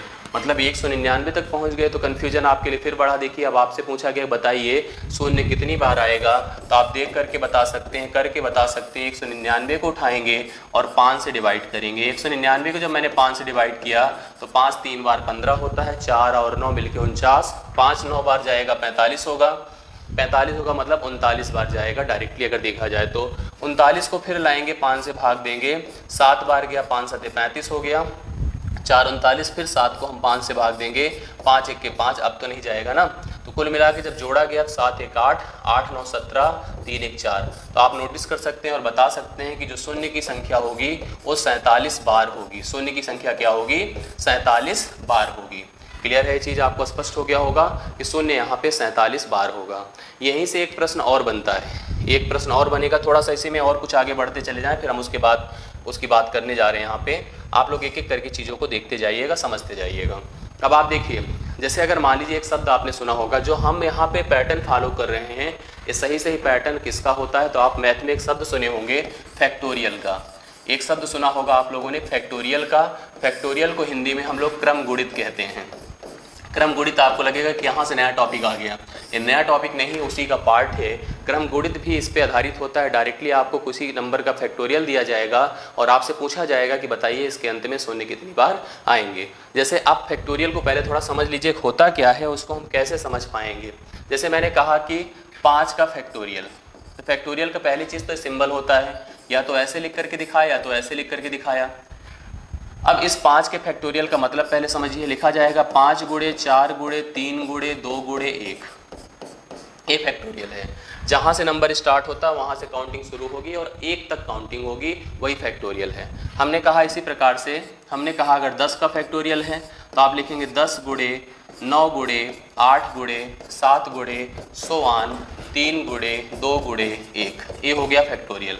इसी को हम लोग अगर फार्मूले के आधार पे बताएं तो हम आपको कहें कि n फैक्टोरियल क्या होगा, तो आप कहेंगे n गुणे n minus 1, n minus 2, n minus 3 and so on 3 into 2 into 1। अंतिम में यहाँ पे हमेशा 1 ही आएगा। इसी सीक्वेंस में बढ़ते चले जाएंगे तो अंतिम में यहाँ पे क्या आएगा? 1 ही आएगा। इस सीक्वेंस में जो भी नंबर लिख दिया जाता है, अगर आपने अभी भी नोटिस किया होगा, जो भी हम पैटर्न आपको पढ़ा रहे थे, मैंने वहाँ पे 1 से काउंटिंग करी। जैसे हम 19 तक गए थे, 99 तक गए, 999 तक, 199 तक, जो भी जा रहे थे, एक तरह से अगर हम उसको रिवर्स कर दें तो उसी का फैक्टोरियल हो रहा है। जैसे मैंने पहला वाला नंबर लिया था 1 गुणे 2 गुणे 3 गुणे 4 गुणे 5 6 7 8 9 तक गए तो उसको हम 9 का फैक्टोरियल कह सकते हैं। हम 19 तक गए तो उसको 19 का फैक्टोरियल कह सकते हैं। हम अगर 30 तक गए तो 30 का फैक्टोरियल कहेंगे। 199 तक गए तो उसका फैक्टोरियल कहेंगे। और डायरेक्टली आपके यहाँ जो एग्जाम में प्रश्न पूछा जाएगा कुछ इस प्रकार का होगा, उसको समझ लीजिए। आपसे कहा जाएगा 120 का फैक्टोरियल है कि अंत में आपसे एक क्वेश्चन पूछा गया है, अंत में शून्य कितनी बार आएगा। डायरेक्ट पूछा गया शून्य कितनी बार आएगा, कितनी बार होगा। तो आपसे 120 का फैक्टोरियल पूछा गया, तभी अभी हमने 120 के फैक्टोरियल को काउंट करने का तरीका बताया। 120, 119, 118, 117 ऐसे बढ़ते चले गए, 3 गुणे 2 गुणे 1, ये सीक्वेंस बना। इसी सीक्वेंस को अगर अभी पलट करके ऐसे पढ़िए तो आप कह सकते हैं 1 गुणे 2 गुणे 3 गुणे 100 आन कहाँ तक चले गए? 117, 118, 119 और 120। अब बताइए इसमें और इसमें कोई फ़र्क है? कोई फ़र्क नहीं है, दोनों का मतलब एक ही है। चाहे आप इसको 1 से लेकर के 120 तक का गुणनफल बोल दीजिए, चाहे 120 से लेकर के 1 तक का गुणनफल बोल दीजिए, दोनों का मतलब 120 का फैक्टोरियल ही है। अभी से 120 का फैक्टोरियल पूछा गया था आपसे कि आप बताइए 120 के फैक्टोरियल के अंत में कितनी बार शून्य आएगा। तो हम लोग यहाँ पे गए, 120 को उठाया और 5 से डिवाइड किया। 120 को उठाया, 5 से जब डिवाइड किया तो पता है आपको कि 5 से डिवीजन करते ही 120 को उठाया हमने, 5 से डिवाइड किया तो पता है 5 दूना 10, 5 चौके 20। 24 को उठाया, 5 से डिवाइड किया तो 5 चौके 20। अब आपको क्लियर हो गया होगा कि 24 4 होता है 28, मतलब 28 बार शून्य आएगा। इसमें कोई डाउट नहीं है। 28 बार यहाँ पे शून्य आया अगर आपने संख्याओं को मतलब 120 का फैक्टोरियल फाइंड किया तो आपसे प्रश्न एग्जाम में डायरेक्टली पूछा जाएगा कि बताइए ये 120 का फैक्टोरियल है तो उसके अंत में कितनी बार शून्य आएगा। एक प्रश्न बना आपके एग्जाम में, मेरे ख्याल से चीज़ समझ में आ गई होगी। पूछा गया कि 531 का फैक्टोरियल है, बताइए इसके अंत में शून्य कितनी बार आएगा।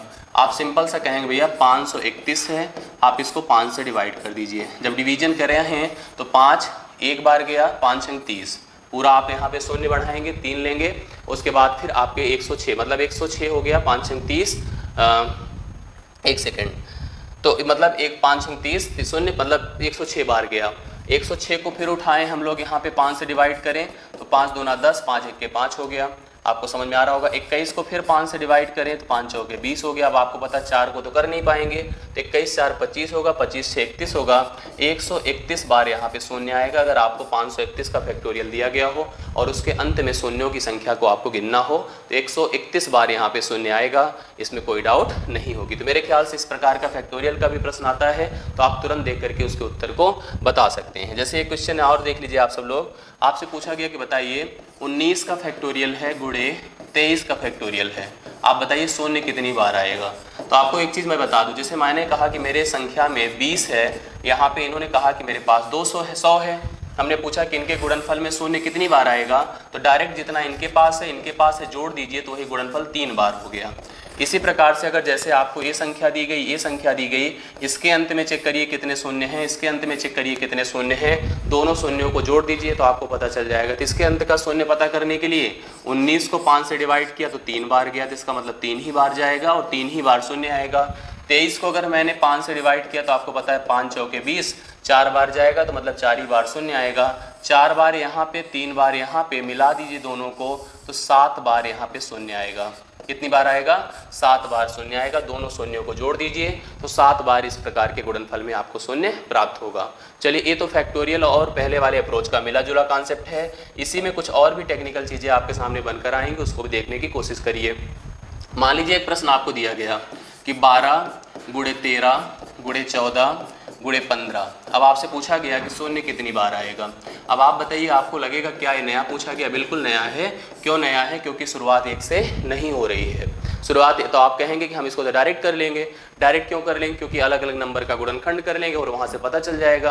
वो तो सही है, लेकिन अगर मान लीजिए बहुत बड़ा नंबर होता या बहुत ज़्यादा दर गया होता तो कितनी बार आप करते, तो आपके लिए कन्फ्यूजन था। तो आपको उस कन्फ्यूजन को पहले तो सब सिंपली सोचिए कि अगर ऐसा मिल गया तो अगर मेरे दिमाग में और कुछ नहीं चल रहा है तो मैंने इसमें 2 को चेक किया तो आपने देखा कि 2 दूना 4 मतलब 2 2 बार हो गया। यहाँ भी एक बार 2 है, यहाँ नहीं है। जब मैंने 5 को काउंट किया तो 5 केवल 1 बार आया, तो मैंने देखा कि 5 केवल 1 बार था, जबकि 2 को देखा था तो 4 बार था, सॉरी 1 बार 3 बार था। 2 को देखा तो 3 बार था, जोड़ा तो 1 ही बना। जोड़ा जब 1 बना तो इसका मतलब शून्य भी कितनी बार आएगा? 1 बार शून्य आएगा। तो आपने सोचा कि चलो ऐसे तो उत्तर बता दिया, बट यही चीज़ अगर 1112, 1113, 1114 ऐसे कुछ करके लिखा होता तो आपके लिए बड़ी कन्फ्यूजन होती कि आप डायरेक्ट फैक्टराइज नहीं कर पाते संख्याओं को काउंट करने के लिए। जब नहीं कर पाते तो इसका तरीका आपको समझना होगा कि कैसे हम इस प्रकार के प्रश्नों का उत्तर। आपने देख लिया कि 1 बार आ चुका है, तो 1 बार को ज्ञात करने का तरीका अगला देखिए कि कैसे और सोच सकते हैं। आपने एक चीज़ नोटिस किया होगा, जैसे शुरुआत 12 से है, फिर 13 है, 14 है, 15 है। अगर यही शुरुआत 1 से होती, 1 2 3 ऐसे करके शुरू होता, 100 तक जाता। 1 से लेकर के सबसे पहले 15 तक को नोटिस करिए, फिर 1 से लेकर के आप 12 के पहले क्या होता है 11 तक को नोटिस करिए। तो सबसे पहला काम 1 से लेकर के 15 तक चेक कर लीजिए कितने शून्य होंगे, फिर 1 से लेकर के 11 तक को चेक कर लीजिए कितने शून्य होंगे, इसमें से इसको घटा दीजिए, इसका उत्तर प्राप्त हो जाएगा। ये भी बताना लंबा है, करना आसान है, मैं आपको दिखाता हूँ कैसे। पहले बताने के हिसाब से करते हैं। तो 15 को अगर हमने चेक किया कि इसके अंत में मतलब कितनी बार 5 आएगा, तो 5 से डिवाइड किया तो आपको पता है 3 बार आएगा, इसमें कोई दिक्कत नहीं है। लेकिन जब हम 11 को चेक किए तो 11 को हमने जब 5 से डिवाइड किया तो आपको पता है 2 बार आएगा। तो 3 में से आपको पता है कि 2 घटाएंगे तो 1 बार तो शून्य आपको दी, मतलब 1 जोड़ा बना, इसका मतलब 1 बार शून्य आएगा, जो हमने अभी अभी निकाल भी दिया था। जब ऐसा प्रश्न आपको डायरेक्ट दिखा है तो आपको देखिए इस तरीका इसका करने का ऐसा भी हो सकता है। आप देख रहे हैं कि 12 है, 13 है, 14 है, 15 है, तो आपको पता है कि सीक्वेंस से होता तो 1 से होता। तो आप इस समय पहले अंतिम नंबर को लिया करिए और जहाँ से स्टार्ट हो रहा है उसके पहले वाली संख्या को सोचा करिए। सोच करके दोनों में 5 को काउंट किया करिए और घटा दिया करिए तो उत्तर आ जाएगा। 5 से डिवाइड करेंगे तो आपको पता है 3 होगा, 5 से डिवाइड करेंगे तो 2 होगा, 3 में से 2 को घटाएंगे तो आपको पता है कि 1 बार होगा। ऐसा प्रश्न कभी दिखा तो आप तुरंत देख करके ऐसे बता सकते, कोई ज़रूरत नहीं यहाँ पे किसी और टर्म्स को इंक्लूड करने की या इस प्रकार से कुछ दिमाग लगाने की। जैसे एक प्रश्न और अगर हम उठाएं, हमने कहा 123 है, 124 है, 125 है। अब आगे देखिए, हमको बोला 199 है। अब आपसे पूछा कि शून्य कितनी बार, अब यहाँ पे कौन फैक्टराइज कर पाएगा? नहीं कर सकते, हम लोग नहीं कर सकते। तो आपको पता है कि शुरुआत अगर 1 से होती तो उसके हिसाब से काम करिए, अंतिम नंबर को उठाइए, अंतिम नंबर को उठाइए और 123 से पहले कौन होगा? 122 होगा, 122 को उठाइए, इन दोनों के ऊपर काम करिए, मतलब दोनों में 5 की काउंटिंग करिए। 199 को जब मैंने 5 से विभाजित किया तो 5 तिया 15 होता है, 4 9, 5 9 45 होता है। 39 को लाएं और 5 से डिवाइड किया तो 5 7 35 होता है। 7 को जब मैंने 5 से डिवाइड किया तो आपको पता है कि 1 बार जाएगा, तो यहाँ पे 7 1 8 9 8 17, तो 47 बार यहाँ पे शून्य आया। एक बार मैं फिर से आपको चेक करा दूँ, 199 को 5 से डिवाइड किया, 5 तिया 15, 4 9, फिर 4 9 का मतलब 49 हुआ, 5 9 45, इसका मतलब यहाँ 39 आया। 39 को 5 से डिवाइड किया, 5 7 35, 7 बार गया तो 7 को उठा के लाएं, 7 को 5 से डिवाइड किया तो 5 1 के 5, तो आपके पास यहाँ पर कुल मिला के 47 बार शून्य यहाँ पे हमको समझ में आ रहा है। 47 बार यहाँ पे है। 122 को भी पकड़िए, 122 को हमने 5 से डिवाइड किया तो 5 दूना 10, 5 चौके 20, 24 जाएगा। 24 को उठाइए, 5 से डिवाइड करिए तो 5 चौके 20, अब यहाँ पे तो जाएगा नहीं, तो 24 4 कितना होता है? 28 होता है। आप 47 में से 28 को घटा दीजिए, 17 में से 8 9 होता है, 3 में से 2 1 होता है, मतलब 19 बार 5 आएगा, अर्थात यहाँ से यहाँ तक के गुणनफल में 19 बार शून्य आएगा, 19 बार शून्य आएगा। तो आप देख करके ऐसे प्रश्नों को कर सकते हैं और इस प्रकार के प्रश्नों का उत्तर बता सकते हैं। एक प्रश्न और इस प्रकार का हम उठाते हैं जिससे कि और आपका कॉन्सेप्ट क्लियर हो जाए, तो आप लोग समझने की कोशिश करिएगा। हमने कहा 1213 गुणे 1214 गुणे 1215 गुणे 100 बढ़ते चले गए 1289, और आपसे पूछा गया बताइए इनके अंत में शून्य कितनी बार आएगा। सेम कॉन्सेप्ट है, आपको उसी तरह से करना है। जैसे 1289 को पकड़ना है हमको, और इसके पहले आपको पता है 1212 होगा, 1212 को पकड़िए, इन्हीं दोनों को चेक करिए, चेक करके आपको पता चल जाएगा। 1289 को जब मैंने 5 से भाग दिया, थोड़ा यहाँ केयरफुली आपको करना होगा, कभी कभी भाग देने में ही हम लोग गलती कर देते हैं। तो 5 से भाग दिया तो आपको पता है 5 दूना 10 होगा, 2 8, 5 5 25 होगा, 3 28, 5 7 35 होगा। 257 को हमने 5 से भाग दिया, 5 5 25 हुआ, 5 1 के 5 हुआ। 51 को मैंने 5 से भाग दिया तो 10 बार जाएगा। 10 को मैंने 5 से भाग दिया तो पता है 2 बार जाएगा। सब जब जोड़ देंगे तो 10 2 12, या ऐसे जोड़िए, देखिए 7 1 8, 8 2 10 कैरी 1, 1 1 2, 2 5 7, 7 5 12 की 2 कैरी 1, 2 1 3, 320 बार यहाँ पे क्लियर हो रहा है। इसको आप लोग देख लीजिएगा, जैसे हमने देखा कि 57 था, 57 और इतना तो 308 हुआ, 308 10 312, मतलब 12 जोड़ दिया तो 320 हुआ। अब 1212 को अगर हमने चेक किया और इसको 5 से डिवाइड किया तो आपको पता है 5 दूना 10, 2 1, 5 चौके 20, 5 दूना 10। 242 को लाएं और इसको 5 से भाग दिया तो 5 चौके 20, 5 8 40, आपको पता है 4 2 बचेगा तो 5 8 40।